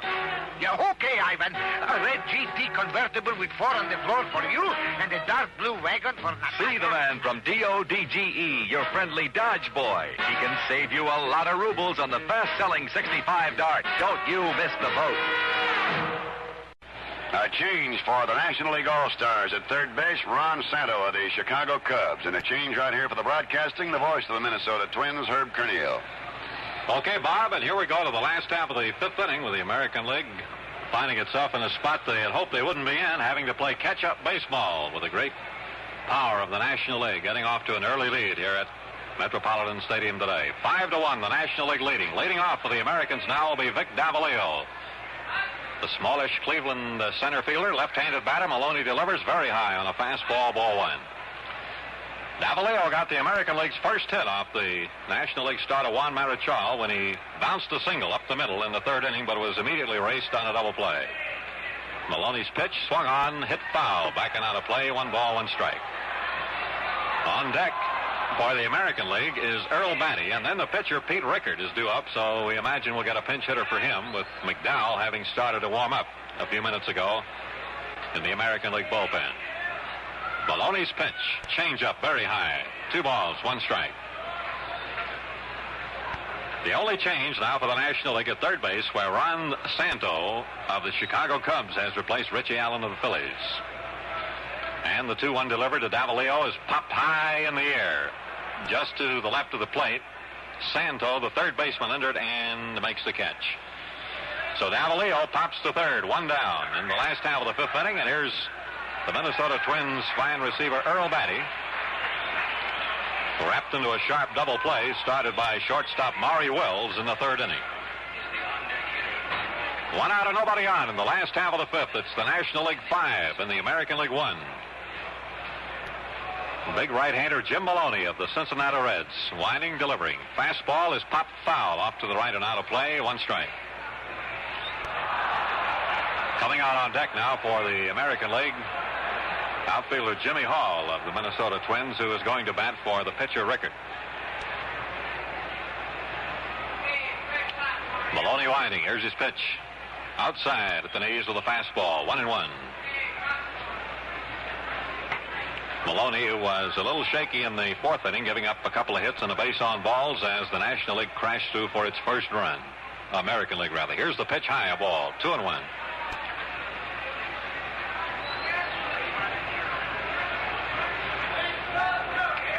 Jim Maloney, 6'2", 205. Taking a side from Joe Torre. Here's the windup, the pitch. Swinging a bounding ball to the right side. Rose at second has it over to Banks for the out. Second to first, they got Batty, 2 down. And now Jimmy Hall of the Twins will bat for Pete Rickard.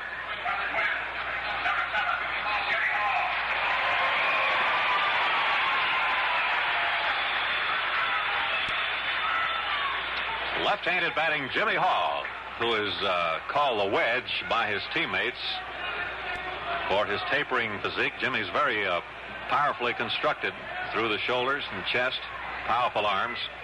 Swing and a miss at the fastball, 1 strike.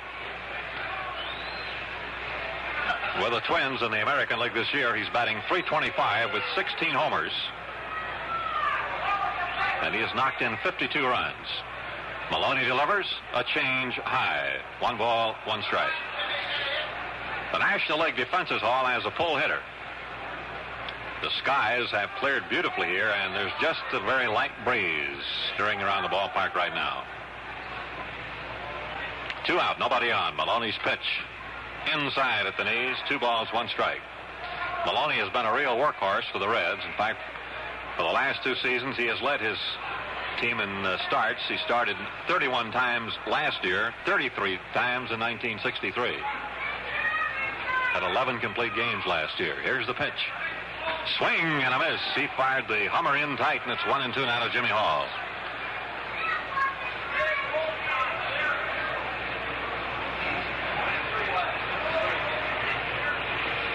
One ball, 2 strikes. Nobody on here with 2 away. Maloney delivers. A little low. Around the inside corner with his fastball, 2-2. On the board, the National League has 5 runs, 7 hits and no errors. The American League, 1 run, 3 hits and no errors. A full count here to left-handed batting Jimmy Hall. Maloney kicks and throws. Fastball popped foul, back out of play. And the count remains 3-2. Bob, other than his fastball, I guess Maloney relies mostly on a curve. Yes, and when he throws that big high change, he usually wild pitches it. He led the National League pitchers last year with them, something like 35 of them. Here comes his 3-2 delivered to Hall. Low, he walked it. Jimmy Hall gets on a base on balls. It's the second one given up by Maloney in an inning and 2/3. And here's the Tiger shortstop, left-handed batting Dick McAuliffe. Dick's been up twice today, is fouled out, lined a single to right center to start off the 4th inning, and he has scored the American League's only run.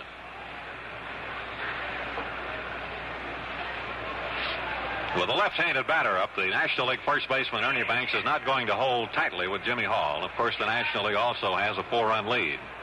Maloney delivers. Curve high. Ball 1. Last year, Dick McAuliffe set a new Detroit record for homers by a Detroit shortstop. He hit 24, but he didn't have a high batting average. This year, he's trying to go more with a pitch, trying to pull only the ball over the inside of the plate. Swings and misses. 1-1.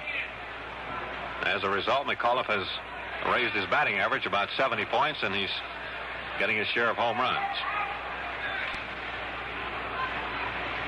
He's hit 11 home runs so far. It's a high fly ball to right center field. Carrying deep. Mays way out there on the track. Way back. He can't get it, and it is gone. A home run for Dick McAuliffe.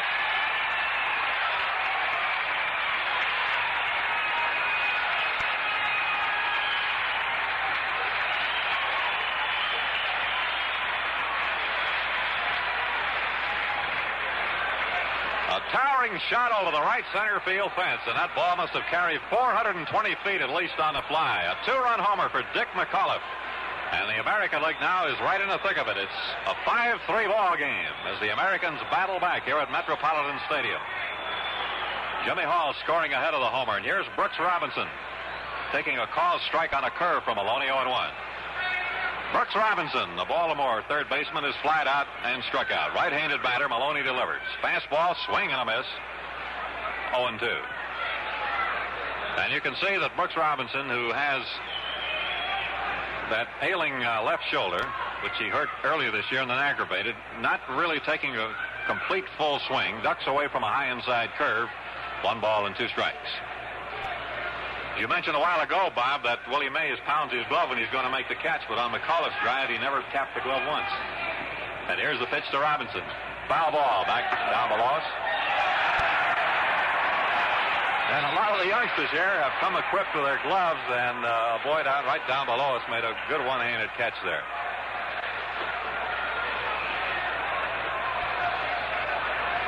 Jim Maloney whining. Here's the right-hander's pitch. A curve, bounce foul outside of third. Count remains, a ball and 2 strikes to Robinson. Herb, I can see why it would be smart to bring a glove here. This could be known as Torpedo Alley, and that's a pretty smart bit of thinking, huh? These folks here in the mezzanine level, right behind home plate, got a lot of chances to feel those foul balls. Here's the pitch. Swinging a ground ball back a third. A great stop by Santo. A long throw. Not in time. He beat it out. Brooks Robinson on a hard smash over third. Santo made a fine stop. He couldn't come up with it cleanly, and his throw wasn't in time. It's a base hit. So the American League now has the tying run at the plate. Harmon Killebrew as Brooks Robinson singles off the glove of third baseman Ron Santo. Harmon Killebrew is flying to center, had a base on balls. The pitch outside with a fastball. Ball 1. The National League 5, the American League 3. 2 runs in here for the American League in the 5th inning. Maloney checking his sign. There's the set. The look to first, the pitch on the way. Fastball, and there's a high drive to left field. It is really hit way back. A long home run.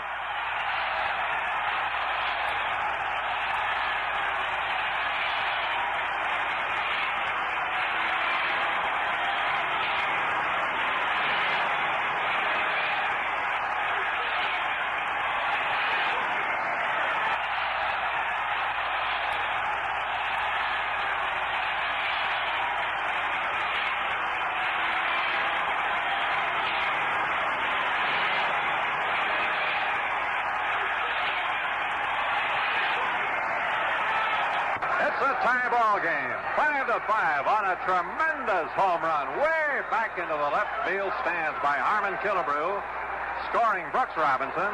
It's 5-5, and Gene Mauch, the National League skipper, is going to the mound. Oh, how the complexion of the game of baseball can change. The American League was trailing 5-1 when they came to bat here in the 5th inning. The first 2 men went out, then a base on balls. The pinch hitter, Jimmy Hall, on a 3-2 pitch. A homer by Dick McAuliffe, an infield hit by Brooks Robinson, and a tremendous homer by Harmon Killebrew. And Bob Prince, there wasn't too much doubt about that shot that Harmon hit. Oh, brother, that'd be about $7.80 on a taxi cab meter. That's some kind of a drive. As they used to say, there are a lot of pitchers would like to cut that one up into bunts, and they'd have about 800 of them. He really tagged it. There's no question about it. They put it up on the Fanagram out there as a 411-foot homer, and it certainly has brought about a quick change, and what a wonderful thing for the Minnesota fans. They could be here and see this Harmon Killebrew homer to tie it up. And so it's an all brand-new even ball game as Big D comes on, and here's Herb to carry along with it. Drysdale completing his warm-up tosses now with Joe Torre, and the American League batter will be Rocky Colavito of the Indians, who drove in the American League's first run with a single to left center in the 4th inning. Rocky 1 for 2, having grounded to short in the 2nd inning. 6 foot 6 inch right-hander Don Drysdale will be the 3rd National League pitcher. As this explosion by the American League came completely without warning, as the Reds' Jim Maloney was within 1 strike of having a 1-2-3 inning. Now 4 runs are in, and the ball game is tied.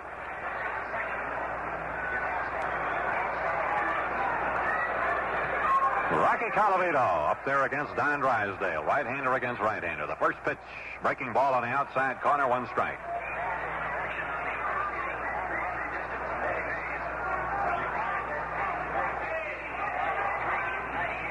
The wind-up and the pitch. Swung on, bounced back by the mound out to second. Rose has it and throws on to Banks for the 3rd out. But it's a big inning for the American League as they come up with 4 runs on 3 hits. And the score at the end of 5 innings.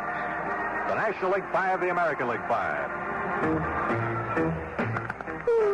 Hold still, little carrier type pigeon. Read secret message once more. Dear Ivan, you were right. Men from DODGE out to enslave masses with Dodge Monaco. This car breaks down willpower by offering list of standard equipment nobody can resist. 4 bucket seats, full-length console, 383 V8 engine, plus interiors, plus dozens other luxury items. Sincerely, Boris. Now, attach list and note to Bert's Lake. Okay, Bert, fly home. Uh-oh, must be overload. Have to remove list of Dodge Monaco standard equipment.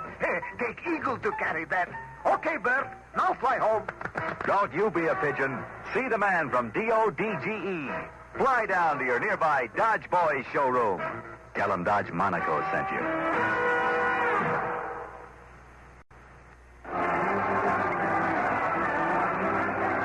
The new pitcher for the American League will be the big left-hander from the Cleveland Indians, Sam McDowell.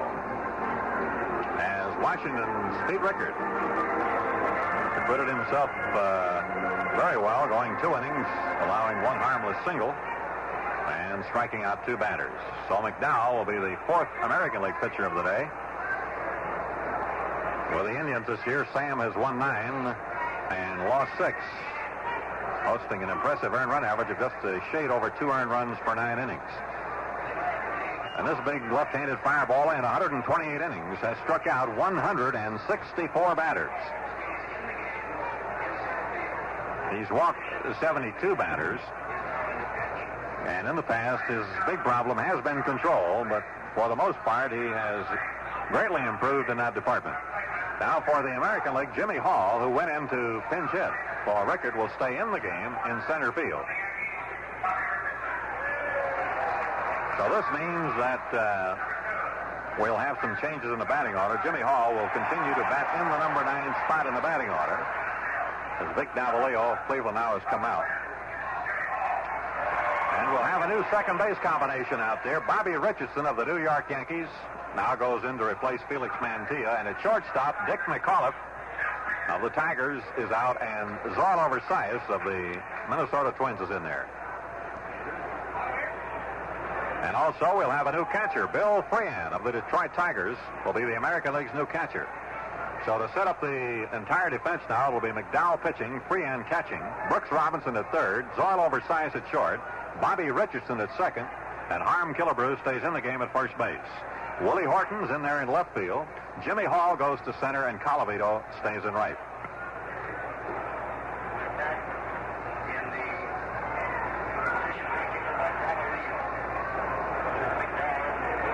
McDowell will bat seventh. Bill Freehan, the catcher, will bat eighth. Richardson will bat sixth. And Versailles will bat in the leadoff spot. 5-5 ball game as we go to the sixth inning, and Ernie Banks of the Cubs, the National League first baseman, leads off. Ernie is singled and struck out. The left-hander, Sam McDowell, delivers. Fastball on the outside corner is strike. On deck for the National League now is Pete Rose with Maury Wills scheduled to follow. One strike to Ernie Banks. National League defending him just a step or two around to the left. Swing and a bouncing foul behind the plate. Strike two. Milt Pappas started the game for the American League today with Mudcat Grant on in the second, Pete Rickert in the fourth, and now McDowell of Cleveland here in the sixth inning. That's a two-strike count to Ernie Banks. Here's the windup by the left-hander. The pitch. High fastball. He cuts on it and pops it up off to the right of the plate. Freehan, the catcher, has a shot at it and makes it for the out. One away as Banks fouls out to Bill Freehan. Freehan incidentally dropped only one foul pop-up all last season. So you haven't got much of a chance if you pop one up in his territory. Now from Cincinnati, another turnaround batter here, Pete Rose, who will be batting right-handed against McDowell. The Reds' hustler has walked and struck out. Takes a curve in there for a strike. 0-1. The National League 5, the American League 5. First half of the sixth inning. One out and nobody on. McDowell winding, delivers. Breaking ball is foul. Back to the mezzanine. Two strikes to count. Pete Rose, who was awarded Rookie of the Year honors 2 years ago. 24 years old.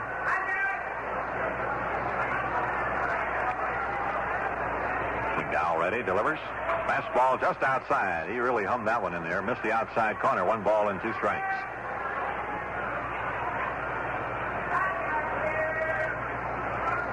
Maury Wills out on deck for the National League. McDowell winding. Here's his 1-2 pitch. Swing and a miss. He got him with a quick one. A strikeout for McDowell. And now beginning to warm up in the National League bullpen, left-hander Sandy Koufax of the Los Angeles Dodgers. Rose has fanned for the second out here in the sixth inning, and up comes Maury Wills, who'll be batting right-handed. Maury has hit to the pitcher and flied to right. 2 out, nobody on. Infield moving up 2 or 3 steps in respect to Will's speed. Takes a fastball outside, ball 1.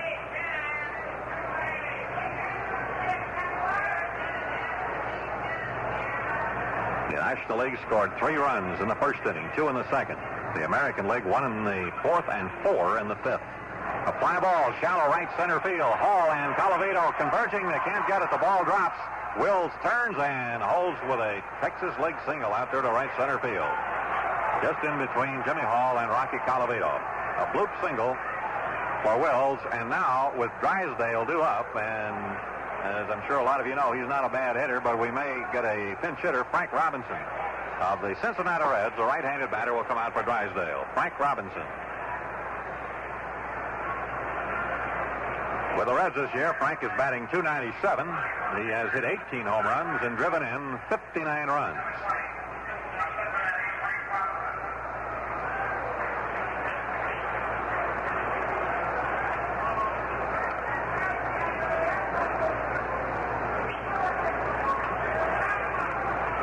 Maury Wills aboard with 2 down. And Frank Robinson batting for Don Drysdale.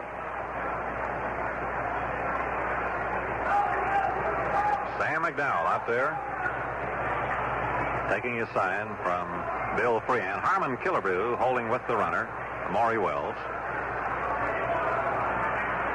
Robinson, who chokes that bat just a little bit. McDowell throws over there. Just a leisurely toss. Wills had no trouble getting back. Some of the crowd chanting go as Wills takes that big lead, draws another throw, dives back head first. And Sam McDowell letting Maury know that they got their eye on him.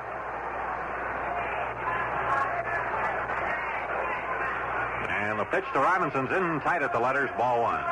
Maury Wills, who has already stolen 55 bases in the 1965 season. He's running considerably ahead of his great record pace of some 3 years ago when he stole 104.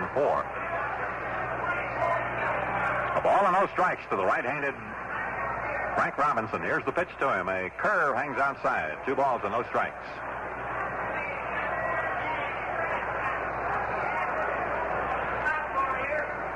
Frank Robinson, who just a month or so ago hit the 300th home run of his major league career. Frank up there cradles that bat back behind his right shoulder, takes a pitch outside at the knees, and the count is ball 3. McDowell working carefully to him, now has fallen behind 3-0.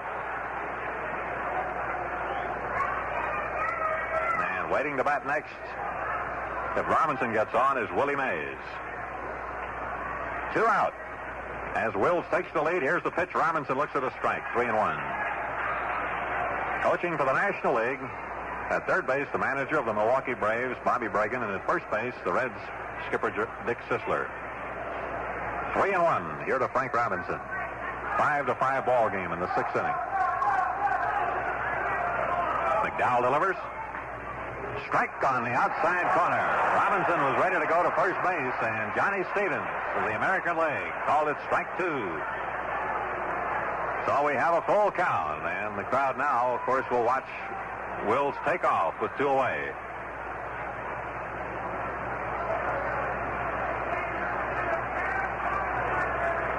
McDowell studies a sign from Bill Freehan. Wills, who takes that good lead over there. And there he goes. The pitch is foul back, and the count remains 3-2. These 2 leagues all tied up after the first 35 All-Star games, each with 17 wins, 1 game ending in a tie. It's the first half of the 6th inning. Right here it's the National League 5 and the American League 5. Maury Wills leading at first base with 2 out. Full count to Frank Robinson. Play Frank fairly deep, but pretty much straight away. Second baseman Bobby Richardson has pulled a bit towards his right. Killebrew holding with Wills. McDowell delivers, and it's swung on and missed. He struck him out with the fastball. The second strike out for McDowell in the 6th inning. 1 hit and 1 left on. And so, at the end of 5.5 innings, the score, the National League 5, the American League 5.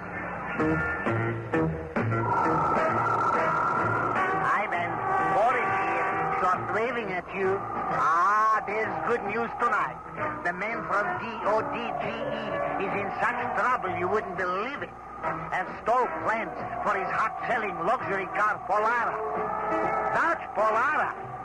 Big deal, sure. His big car with plenty room for 6 people. But in our country, who's got 6 friends? And who needs that big Polara V8 with all that fancy carpeting and foam padding in front seats for holding live chickens, right? Yeah, and Ivan, don't worry about secrecy. Have mailed plans in envelope addressed with invisible ink. Ivan, have lost you? See the man from Dodge, your nearby Dodge boy. His low prices on the 65 Dodge Polara have the competition-crying Tunco. Gentleman coming in is from the Los Angeles Dodgers. Rather surprising to see him pitching because normally he needs about 5 days rest after a performance that he appeared against Pittsburgh in a doubleheader, defeating them 4-2 last Sunday. Sandy Koufax has what they call an arthritic elbow, and they pack it in ice after every performance. He has struck out 10 or more batters 72 times, which is a major league record. He's had 11 strikeout games so far this year, and his single-season record for 10 strikeout games is 11 that he's already tied, which he set in 61 and 63. And he leads the majors with 195 strikeouts, striking out 1,892 batters and 1,835 innings pitched. Therefore, he has more strikeouts than innings pitched. He's truly fabulous. And Herb, the Dodgers say of their teammate Sandy Koufax that he truly belongs in a higher league. I'll bet some of those National League batters think so, too, Bob. The golden arm, as he sometimes referred to Sandy Koufax. And I guess, Bob, they thought that after learning of Sandy's arthritic condition in the elbow, that if they could pitch him maybe once every 7 or 8 days, they'd be doing well this year. But he's already amassed 15 victories.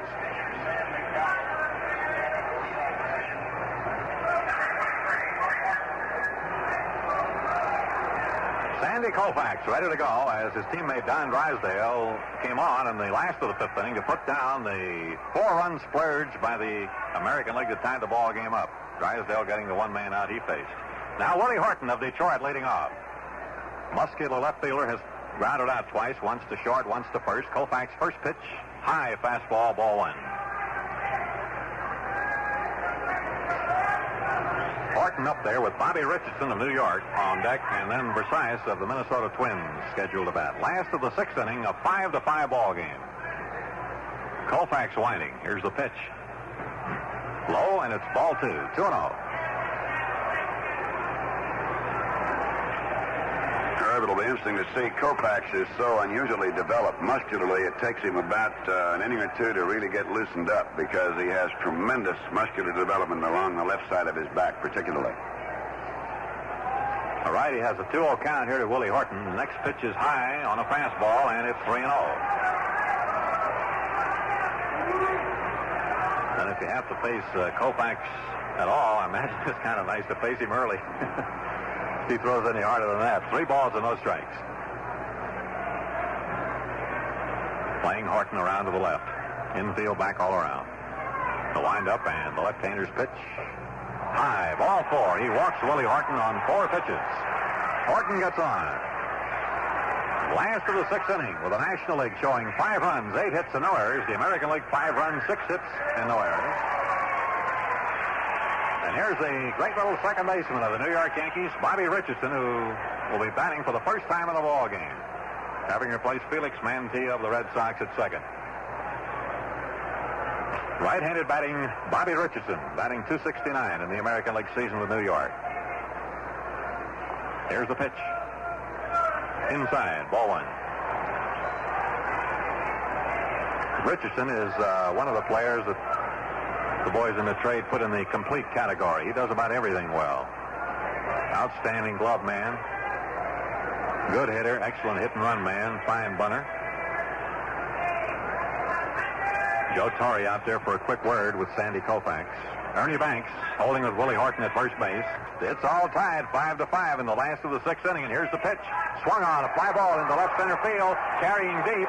Moving over is Willie Mays, and he's got it at the edge of the warning pad. And Willie Horton, halfway to second, retreats to first. As Bobby Richardson got pretty good wood on that ball, drilled it to deep left center, but Willie Mays hustled over and grabbed it.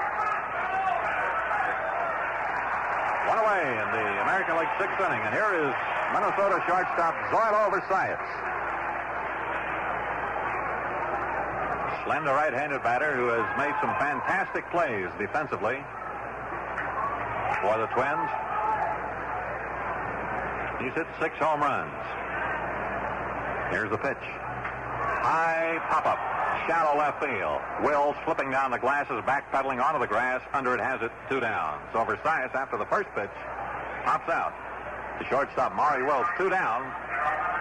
With Willie Horton still on at first, and up comes the Tigers catcher, Bill Freehan.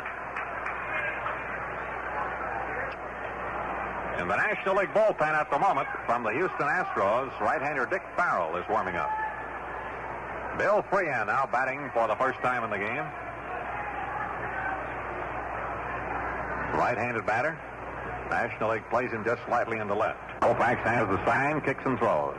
High on a fastball. Ball one.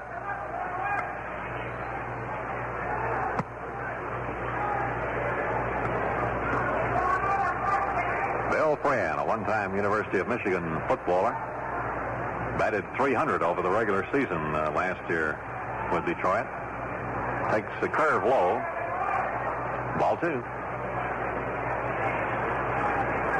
Sandy Koufax, who 2 years ago broke what was his own record for strikeouts in a season. He whipped 306 batters 2 years ago. Last year he was injured a good part of the season. And here's a foul off the bat of Freehan. 2 balls and 1 strike. But even though last year Koufax was out from, I believe, Bob, about mid-August on. That's right. He'd had that circulatory problem, and they didn't want to risk any further aggravation. But he still was a tremendous pitcher. And he ended up with 19 wins last year, despite missing about a month and a half. Delivers low to Bill Freehan, and the count to the Tiger catcher now goes to 3-1. And once more, the National League catcher, Joe Torre, walks the ball halfway out to the mound, flips it back to Sandy Koufax. We're in the last of the 6th inning. It's the National League 5, the American League 5. Willie Horton on at first, 2 down. 3-1, the count to right-handed batting Bill Freehan. Koufax delivers a high fastball, cut on and foul back. 3-2. Twice in Sandy Koufax's career, he has struck out 18 batters in a game.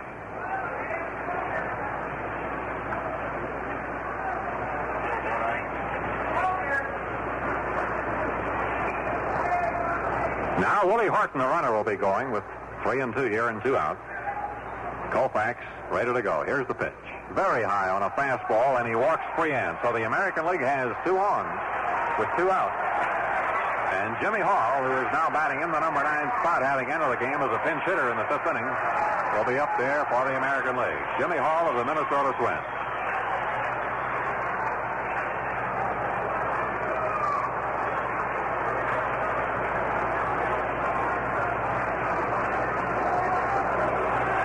On second, Freehan on first and 2 away. Jimmy Hall, about 175 pounds, but as I mentioned a while ago, has tremendous strength in his arms and shoulders, and he'll hit that ball a long way, even to the opposite field. Here's the pitch to him. Outside on a curve, ball 1.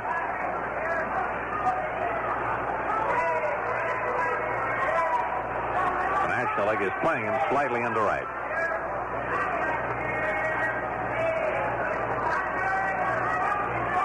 Koufax, who has walked 2 batters in this inning, delivers. Fastball, had him swinging that time. 1 ball and 1 strike.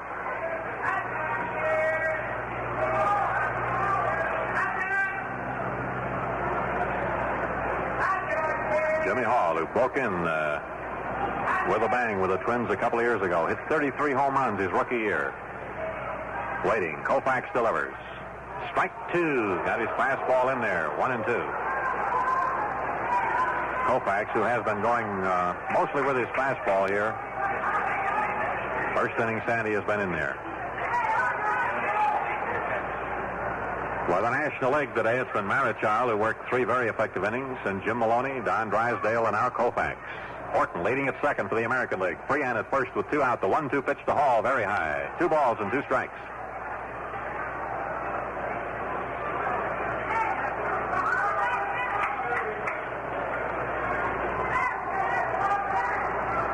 Jimmy Hall is wearing a protective shield to cover his right cheekbone. He was hit by a pitch ball last year and just narrowly escaped serious injury. Takes strike 3. Koufax put it in there, and Jimmy watched it go by. So Koufax pitches out of the jam. 2 left on for the American League. And so, at the end of the 6th inning, the score, the National League 5, the American League 5.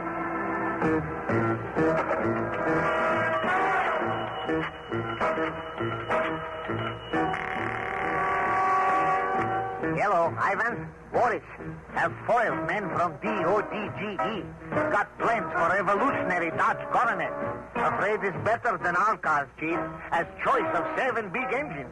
Even powerful 426 V8. bucket seats, center console, rich carpeting. No, he isn't small car. He's big car. He's wild swinger, Ivan. He's cool. He's gone. He's way out, Daddy. What do you think? I'm stupid? Sure, I got plans in cigarette camera. Look, I'll show you. Even what, Chief? Is light on in phone booth? Sure. How else I see that? Oh, boy. Let the man from Dodge expose you to his new low price on the 65 Dodge Coronet soon.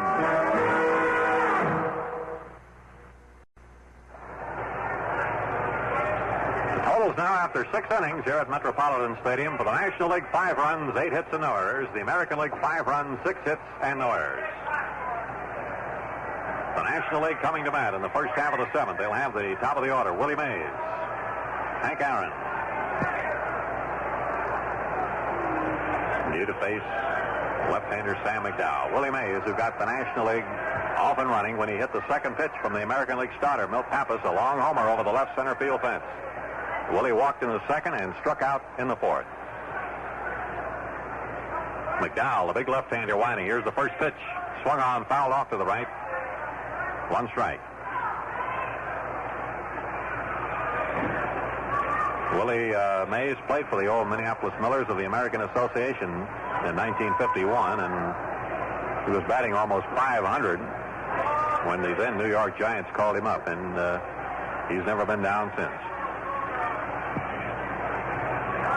The pitch, fastball from McDowell is high. 1 ball, 1 strike.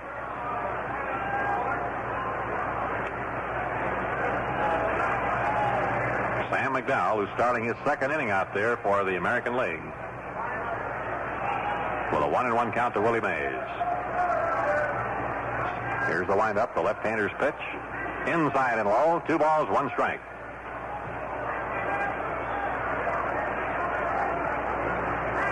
Willie, who entered this All-Star game with an All-Star batting average of .392 and then homered his first time up.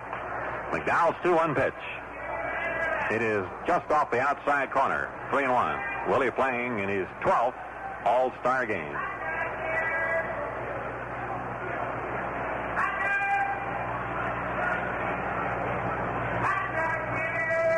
The wind-up, and here's the pitch. Swing and a miss. He took a rip at McDowell's fastball. And now it's 3-2.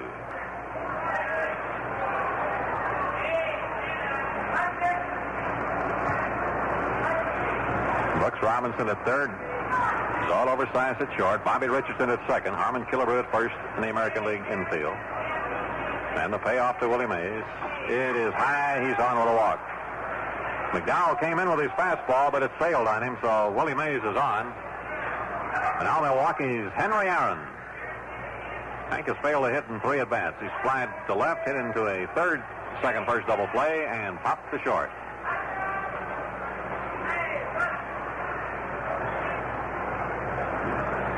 Willie Mays aboard here with nobody out. Harmon Killebrew will hold with him.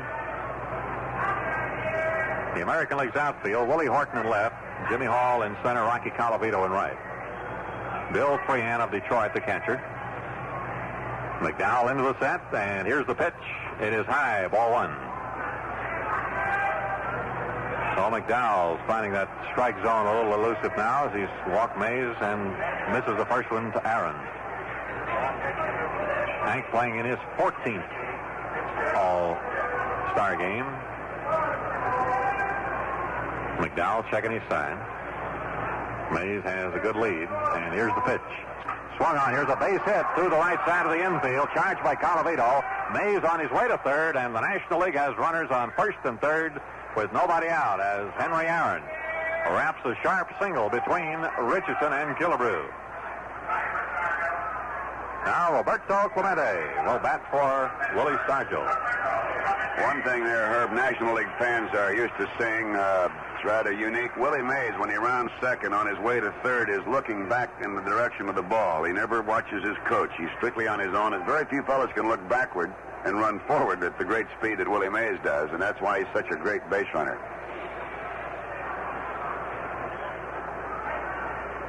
Well, the National Leaguers with a real threat now as Roberto Clemente comes up to bat for Willie Stargell, who had singled and homered in 3 at-bats.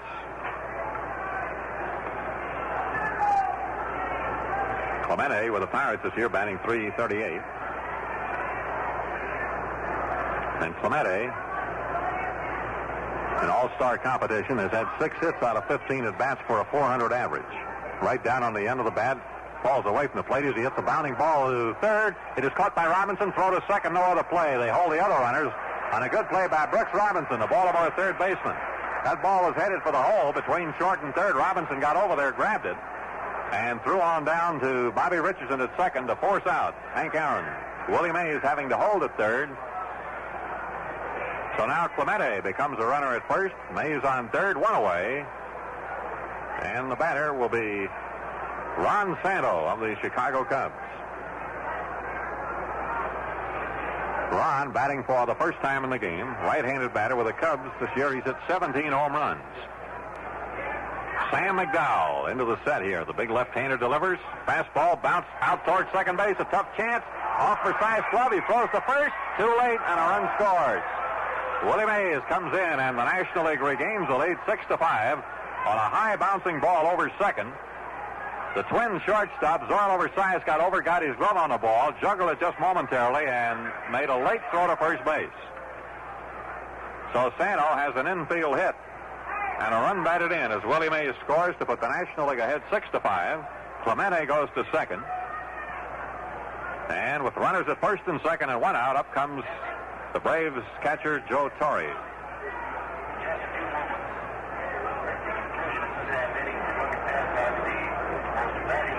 Joe Torre lofted a home run over the left field fence with 1 aboard in the first inning off the American League starter, Milt Pappas. Husky right-handed batter. McDowell's pitch to him. Fastball hit back to McDowell. Throws down to second to Richardson. Out. On to first. Double play. 1-4-3 on the double play. But the National League comes up with 1 run. And so, at the middle of the 7th inning, the score, the National League 6, the American League 5. All right, for the National League, 6 runs, 10 hits, and no errors. The American League, 5 runs, 6 hits, and no errors. And Dick Farrell of the Houston Astros is on now to pitch, a flame-throwing right-hander who has won 7 and lost 2. Who against Ernie Banks of the Chicago Cubs was accidentally struck on the back of the head with a line drive in a ball game at Wrigley Field in Chicago. It interrupted his pitching streak for a while. But nonetheless, he's back in form. He has a fine ERA at 2.30. And defensively now, Roberto Clemente, who is probably one of the greatest right fielders in all of baseball, will be in left field in place of Willie Stargell. So defensively, Clemente in left, Willie Mays in center, Henry Aaron in right. Ron Santo at third. Wills remains at short with Rose at second, Ernie Banks at first, and Farrell becomes the 5th pitcher. Just to set it quickly, Marichal went 3, then Maloney for an inning and 2/3, Drysdale and Koufax, and now Dick Farrell. Pappas, Grant, Rickert, and McDowell. That's the story, 6-5 as we go to the bottom of the 7th, and you heard. All right, Bob, and will be a pinch hitter here for McDowell. Tony Oliva of the Minnesota Twins will bat for McDowell. Oliva, the American League's Rookie of the Year last year when he led the American League in batting. Tony, so far this year in the American League season, batting at .287. Farrell, the right-hander, delivers, and it's a strike call, 0-1. On deck for the American League is Brooks Robinson with Harmon Killebrew to follow. The National League leading now 6-5 as we start the last half of the 7th inning. 31-year-old right-hander Dick Farrell. Into the windup, delivers. Swung on a high bouncing ball out to Rose. He's got it, throws to first base, and he got him on a close play by just about a step. One of those big high bounding balls, and it's Rose to Banks, second to first for the out to get Oliva. And here's Brooks Robinson, who has played all the way today. The Baltimore third baseman has 1 hit. He singled off Ron Santo's glove in the 5th inning. 1 for 3. Farrell delivers. Outside, ball 1.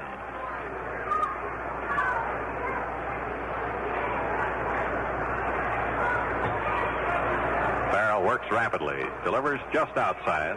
Ball 2. 1 out, nobody on in the American League 7th inning.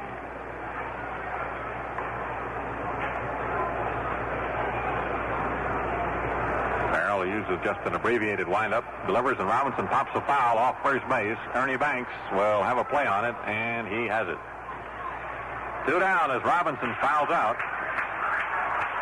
And now Harmon Killebrew, who pulled a long home run with 1 on in the 5th inning to tie the ball game up.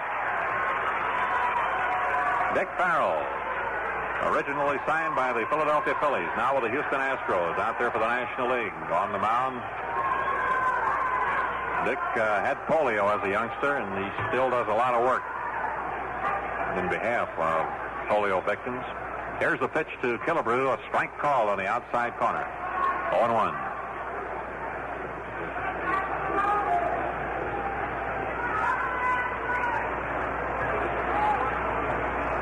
And the pitch is low and outside, 1-1. We hear a lot about superstition in baseball, but Dick Farrell has number 13 on the back of his uniform. And the pitch now to Harm Killebrew is low and outside, 2-1. Any other National League players wear that number 13, Bob? Yes, Bobby Wine of the Philadelphia Phillies. The only two that we know that wear number 13, and numerology doesn't seem to enter into their lifetime too much. Steve Barber of Baltimore likes number 13. Here's the 2-1 pitch to Killebrew in the dirt, outside and low, 3 balls and 1 strike. 2 out, nobody on. And Farrell, pitching carefully here to Harm Killebrew, has run the count to 3-1. Shortstop Maury Wills running in to have a word with the pitcher. Harmon Killebrew, who hit his second All-Star homer back in the 5th inning, officially is 1 for 2. Farrell, the big right-hander, delivers. And it's high. Ball 4. And Killebrew gets on. A walk to Harmon, his second walk. So the tying run is on for the American League with 2 out. And the batter, Rocky Colavito. Rocky 1 for 3 today. The Cleveland right fielder is grounded out, singled, and grounded out again. And the American League bullpen now, the great knuckleballing relief specialist of the Chicago White Sox, Eddie Fisher, is loosening up.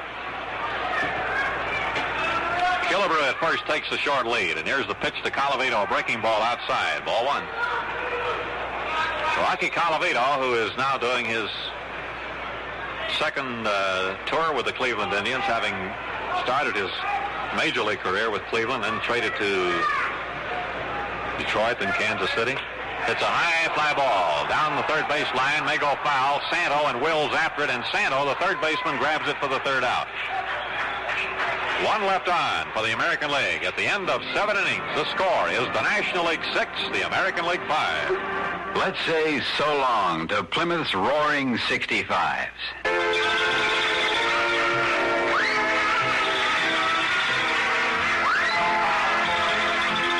Plymouth's 1965 model year is almost over. One of the best sales years Plymouth's ever had. So right now, your Plymouth dealer is throwing one great cleanup party. And your favor is an extra special deal on your favorite Plymouth. Fury, Belvedere, Valiant, Barracuda. Now, if you come to this party early enough, you'll probably get just the color and model you want. But this party can't last.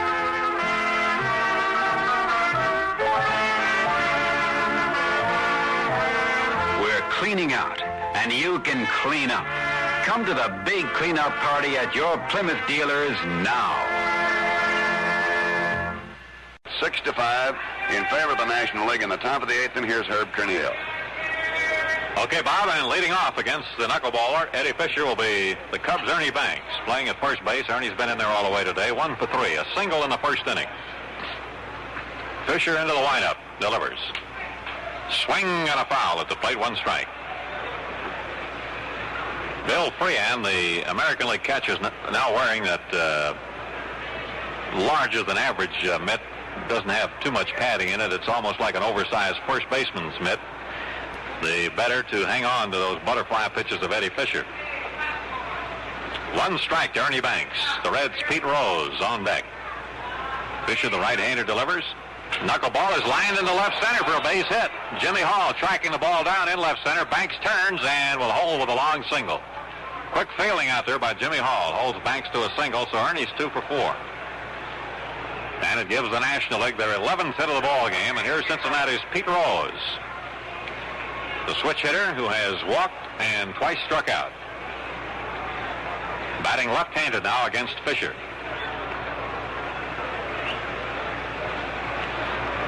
Max Alvis of Cleveland, now in there at third base, comes up to the infield grass in the event of a bunt. Killebrew at first holding with the runner. And the pitch is bunted down towards third. A good bunt. Alvis scoops it up, throws to second. Whoa, and he's safe. Versailles came up with a ball on a bounce. But the throw did not get there in time. Safe all around on a fielder's choice. Sacrifice bunt by Pete Rose as Max Alvis of Cleveland fielded the ball. Wheeled, threw down to the shortstop. Versailles covering. Alvis' throw was low, and although Versailles came up with it cleanly, the throw was there too late. So now the National League has men on first and second. Nobody out after the sacrifice fielder's choice by Pete Rose, and Maury Wills the batter. Maury has hit to the pitcher, fly to right, single to right center. Again, the American League looks for a bunt. Wills around, taps it up in the air behind the plate. Freehan digging for it. He grabs it on the run. Nice catch by Bill Freehan. Ball wasn't too high in the air, and Freehan really had to move quickly to grab it before it hit the ground. One away as Wills on the attempted sacrifice fouls to Bill Freehan for the first out here in the National League's 8th inning. And now with the pitcher, Dick Farrell due up. It appears we may get a pinch hitter. The Cubs' Billy Williams looking for a bat down there at the rack over on the third base dugout.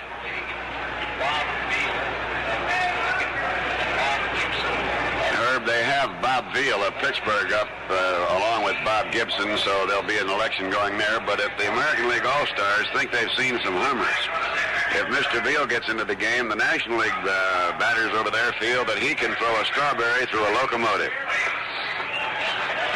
There's going to be a big cloud of smoke over this ballpark by the time this game is over, boy. Here's Billy Williams now, left-handed batting Chicago Cubs outfielder. He was selected as one of the alternates by National League manager Gene Mauch. Williams batting .295 this year with the Cubs. He has 12 home runs. Eddie Fisher on the mound for the American League. And the National League threatening with Banks on second, Rose on first, and one away. Fisher kicks and throws. Knuckleball, bounce, foul down behind the plate. No, it wasn't a foul, and a throw to first. He's safe. And the crowd thought they had Rose picked off as Freehan pounced on that ball, threw it down to first. Killebrew put the tag on Rose, sliding back head first. But the first base umpire, Lee Wire of the National League, ruled him safe. And at first I thought it was a foul ball the way it came out of Freehan's mitt there, but Williams, swinging, didn't get any piece of the ball. And Freehan almost picked off Pete Rose down at first. One strike now to Billy Williams. Another former Rookie of the Year with the Chicago Cubs in '61, Billy Williams. American League infield a double play depth as Fisher delivers. Swung on a bounding ball, hit to Killebrew at first base. He fumbles the ball, picks it up, throws to Fisher covering for the out at first, but the runners move up. I don't think they had any chance for a double play, but Killebrew had to make a quick recovery there to get Williams going down the line. First baseman to the pitcher on a putout as Banks goes to third and Rose to second. So we have two out with runners on second and third, and now manager Al López is going to the mound. He's going to have a talk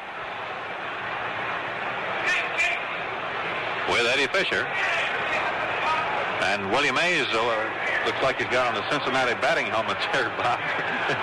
Well, I think he does. He has. It is definitely a Cincinnati batting helmet. You have Bob Lee of the American League All-Stars from the Los Angeles Angels warming up. I don't know why Willie has changed batting helmets. Maybe it just fits him a little better.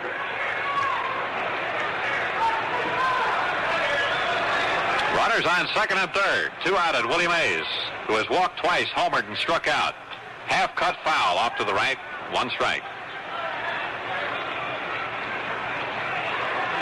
The National League leading 6-5. We're in the 8th inning here at Metropolitan Stadium, the home of the American League Minnesota Twins, for the 36th annual All-Star Game. Although no game was played in 1945, but the National League here with an opportunity to take the lead in the long series for the first time. Here's the pitch to Willie Mays. Knuckleball, swing and a miss. Willie spun all the way around. Strike 2. Eddie Fisher this year is using the knuckleball a lot more than he has in previous years. And it no doubt comes, at least in part, from his association with another fine knuckleballer, Hoyt Wilhelm, who's also on the Chicago White Sox staff. Now Fisher has Willie Mays, 2 strikes. Here's the windup. In comes the pitch. Bounding ball to Fisher. He's got it. The throw on over to Harmon, Killebrew, and the side is out with no further damage. And so, at the middle of the 8th inning, the score of the National League 6, the American League 5. Let's say so long to Plymouth's roaring 65s.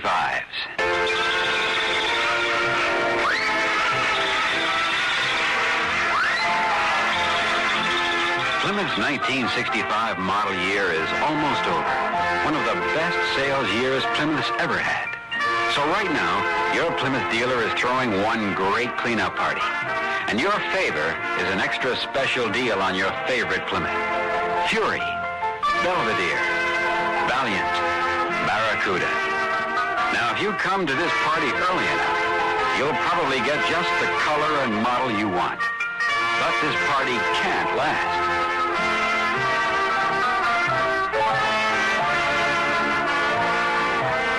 We're cleaning out, and you can clean up. Come to the big cleanup party at your Plymouth dealers now.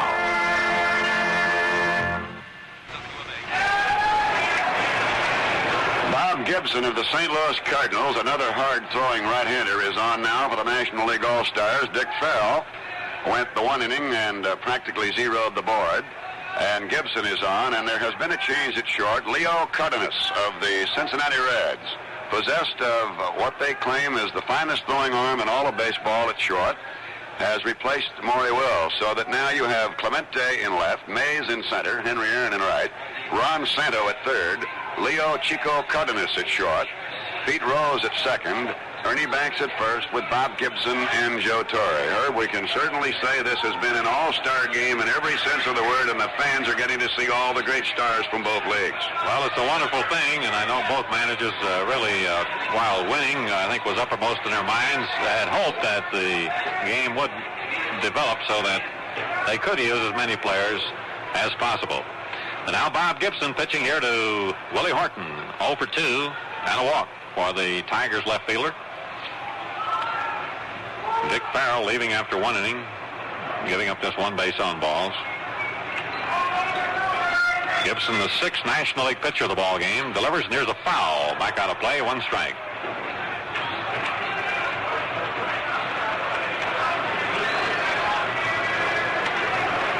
"29-year-old Bob Gibson, 6'1 and a half, 185.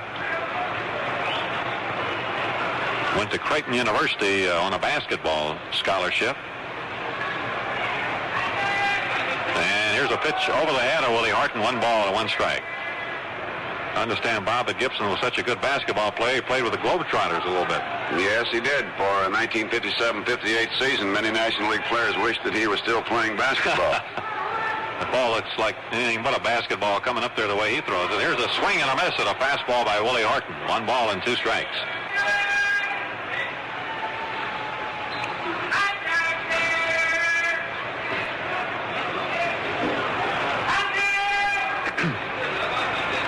Leo Cardenas now at shortstop for the National League. And here's a swing and a miss at a breaking ball by Willie Horton. Gibson strikes him out.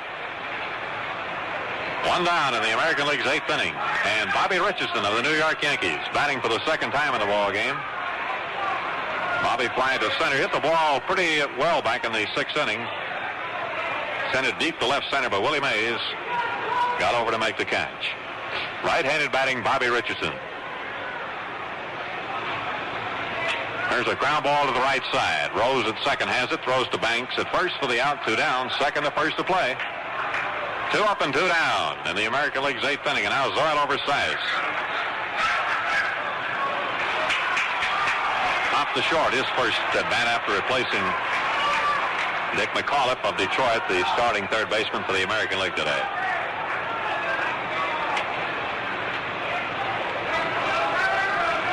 Fireballing Bob Gibson from the St. Louis Cardinals. Into the windup. Here's the pitch.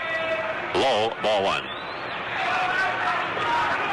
Gibson, as did a lot of the Cardinals, put on a strong finish last year. Won 9 of his last 11 last season to help the Cardinals stretch run for the pennant.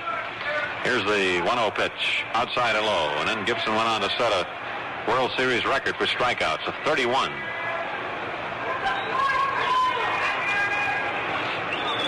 Now with a 2-0 count, the right-handed batting Zoil over Sias. Very fast to foot. Swing and a miss at a tight fastball. 2-1. For Sias, playing in his second All-Star game. Gibson delivers. Low and outside. 3 balls, 1 strike. Bill Freehan, a catcher, hopefully waiting a batting turn here. With 2 out and nobody on. The windup by Gibson. Here's the pitch. Swing and a miss. He went for the high hard one, didn't get it. 3-2.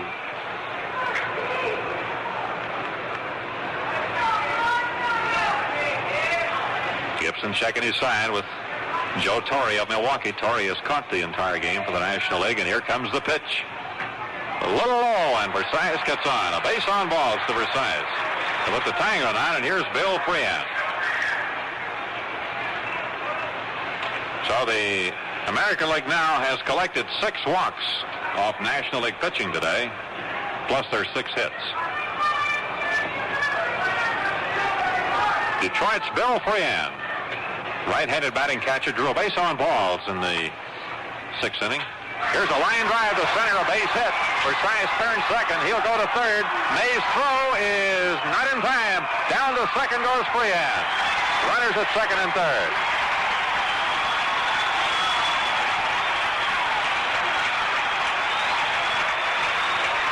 Bill Freehan lining a solid single to center field, and Versailles, who can really move on the base paths, going to third. Willie Mays tried to get him at third, and when Willie's throw went there, down to second went Freehan. So the American League, with a 2-out threat here in the 8th inning, the National League leading 6-5. And the batter will be Jimmy Hall, as Joe Torre goes out to talk with Bob Gibson. We'd like to acknowledge the official scorers for the 36th All-Star game here today. Alan Lewis of the Philadelphia Inquirer, Joe McGuff of the Kansas City Star, and Tom Breyer of the Minneapolis Tribune scoring the game today. All right, Jimmy Hall of the Minnesota Twins up there. Left-handed batter takes a strike, a letter-high fastball, 0-1. Jimmy has been up once officially, and he was called out on strikes against Sandy Koufax in the 6th inning. He walked his first time up in the 5th inning as a pinch hitter, then stayed in a game in center field. Runners on second and third, 2 out. Gibson winding. Here's the pitch. Breaking ball is hit deep out to center field. Mays starts in, goes back, jumps, got it. Willie Mays almost misjudged the ball. He had to run back, jump up to make the catch, and retire the side. The American League fails to score, and so, at the end of the 8th inning, the score is the National League 6, the American League 5. It's human nature for all of us to try and improve our circumstances, but usually we settle for less than we'd like, for financial reasons. Today, your Imperial dealer offers an opportunity to exactly reverse that situation. Now you can have far more car than you dreamed possible for far less than usual. The car is the incomparable Imperial. Quietest luxury car built in America today, and one of the most spacious. Each is lavishly equipped, in some cases even including air conditioning. Yet all prices are substantially reduced for quick year-end clearance. A new Imperial thus presents more luxury, comfort, and value, dollar for dollar, than any lesser car you might ordinarily consider. Just think, you in an Imperial. It's a very practical idea, right now.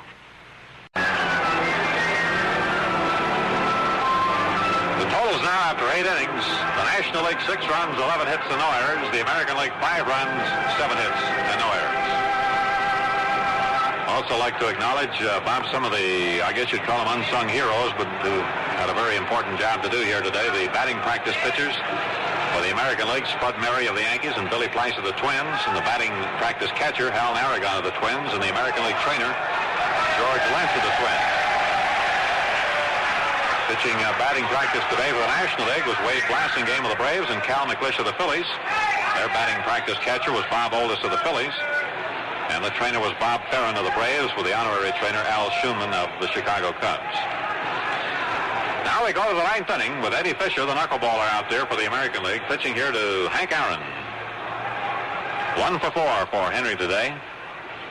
He hits a long, high foul that's going to be out of play down the left field line. 1 strike. Aaron got his base hit in the 7th inning. A ground smash through the right side of the infield, which advanced Willie Mays from first to third after Willie had walked. A few moments later, Mays scored on an infield hit by Ron Santo. Here's the pitch to Hank Aaron. Knuckleball is hit high in the air down the left field line, not too deep. Over towards the line goes Willie Horton, and the left fielder has it 1 away. Hank Aaron flies to left, 1 down in the National League's 9th inning. That'll bring up Roberto Clemente, who got into the game as a pinch hitter for one of his own teammates, Willie Stargell, in the 7th inning, and hit into a 3rd to 2nd force out.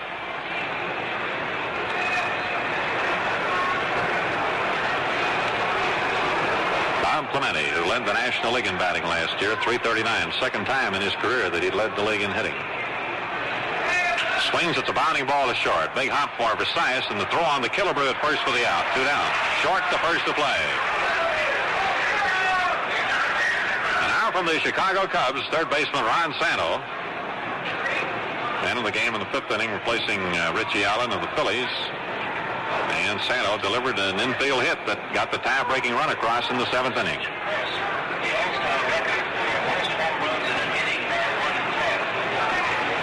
Ron Santo, 25 years old, been with the Cubs since 1960. The wind-up, and in she comes. It swung on, hit on the ground to short. Versailles digs it out, throws on to Killebrew, and the side is out. Short, the first to play. 1, 2, 3, and so at the middle of the 9th inning, the score, the National League 6, the American League 5. Move up to Chrysler, the most beautiful car in town this year. Drive Chrysler, you get comfort all around. This year, more people made the move up to Chrysler than ever before. If you'd like to join them, you couldn't have picked a better time. The 65 Chrysler closeout is now in full swing, and so are the savings. The selection of models and colors is still good, but going fast. So if you want to move up, get a move on to your Chrysler dealers. You like a low prices, big values that we earn. You won't move up to Chrysler, the smart new Chrysler. Go on and make your move up today.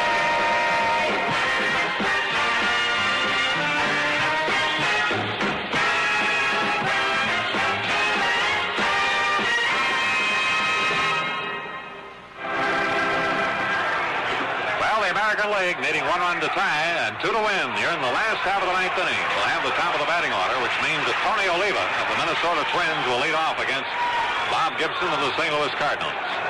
Oliva entered the game in the 7th inning as a pinch hitter and bounced out second to first on a good play by the Red second baseman Pete Rose. Tony had a high hopper out there, and Rose had to go to his right and make a strong, accurate throw to get him. Oliva gets down the line very fast. The wind-up by Gibson. The pitch swung on, slapped foul, back of the plate, 1 strike. Max Alvis of the Cleveland Indians on deck, and then Harmon Killebrew is due up. The National League leading 6-5 here in the last half of the 9th inning.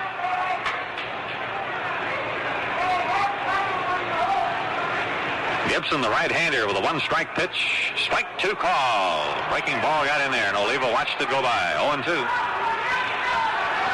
Oliva, who can't hit with power, nevertheless will hit the ball to all fields. So the National League right now is playing him pretty much straight away. Here's the pitch. Swung on, line to the left center for a base hit, and it is getting up the alley, all the way to the fence. Clemente after the ball. Oliva's at second base. He has a double. Tony Oliva lining a solid double to left center field.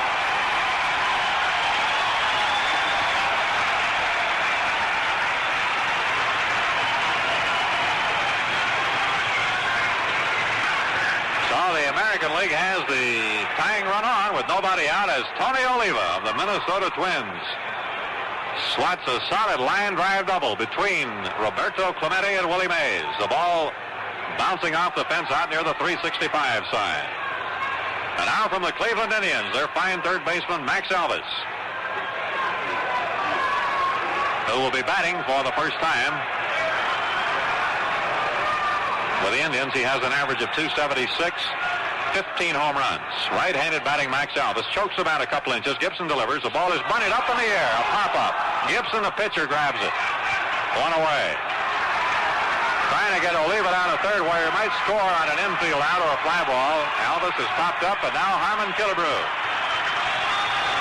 who gave this Minnesota crowd a tremendous thrill in the fifth inning when he pulled a long home run well back into the left field seats with a man on to tie the ball game 5-5. Then the National League broke the tie in the seventh. Harmon has walked twice, homered and flied out.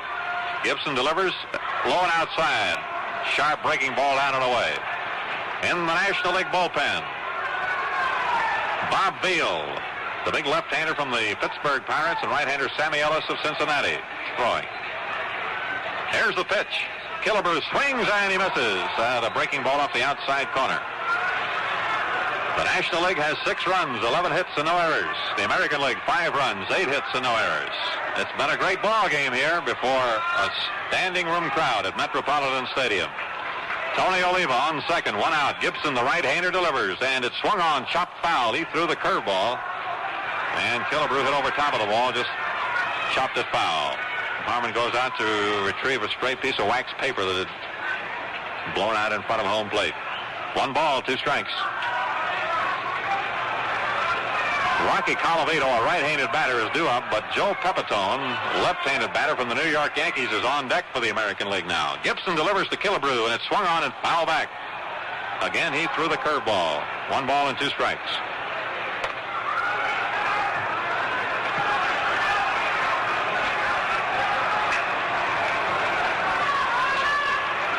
Gibson has the sign, the stretch, the right-hander delivers, and it swung on and missed. He struck him out with a fastball. He kept it around the outside corner. Gibson fans Killebrew 2 down, so it's up to the Yankees' Joe Pepitone, who is replacing Bill Skowron of the Chicago White Sox. Bill had to retire because of an injury.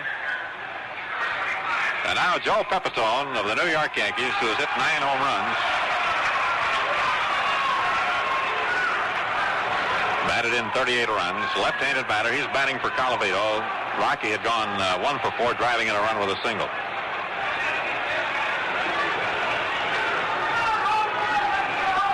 The pitch to Pepitone, a swing and a miss. 1 strike. So the American League now down to its last out. They trail 6-5. Tony Oliva, who led off the inning with a double, is still on second with 2 down. 1 strike to pinch hitter Joe Pepitone. Gibson into the stretch. The pitch. Fastball is high. Boy, he really turned that one loose. But it sailed high. 1 ball and 1 strike. The National League leads 6-5. Gibson has the sign. Here's the stretch and the pitch. Just outside. 2 balls and 1 strike.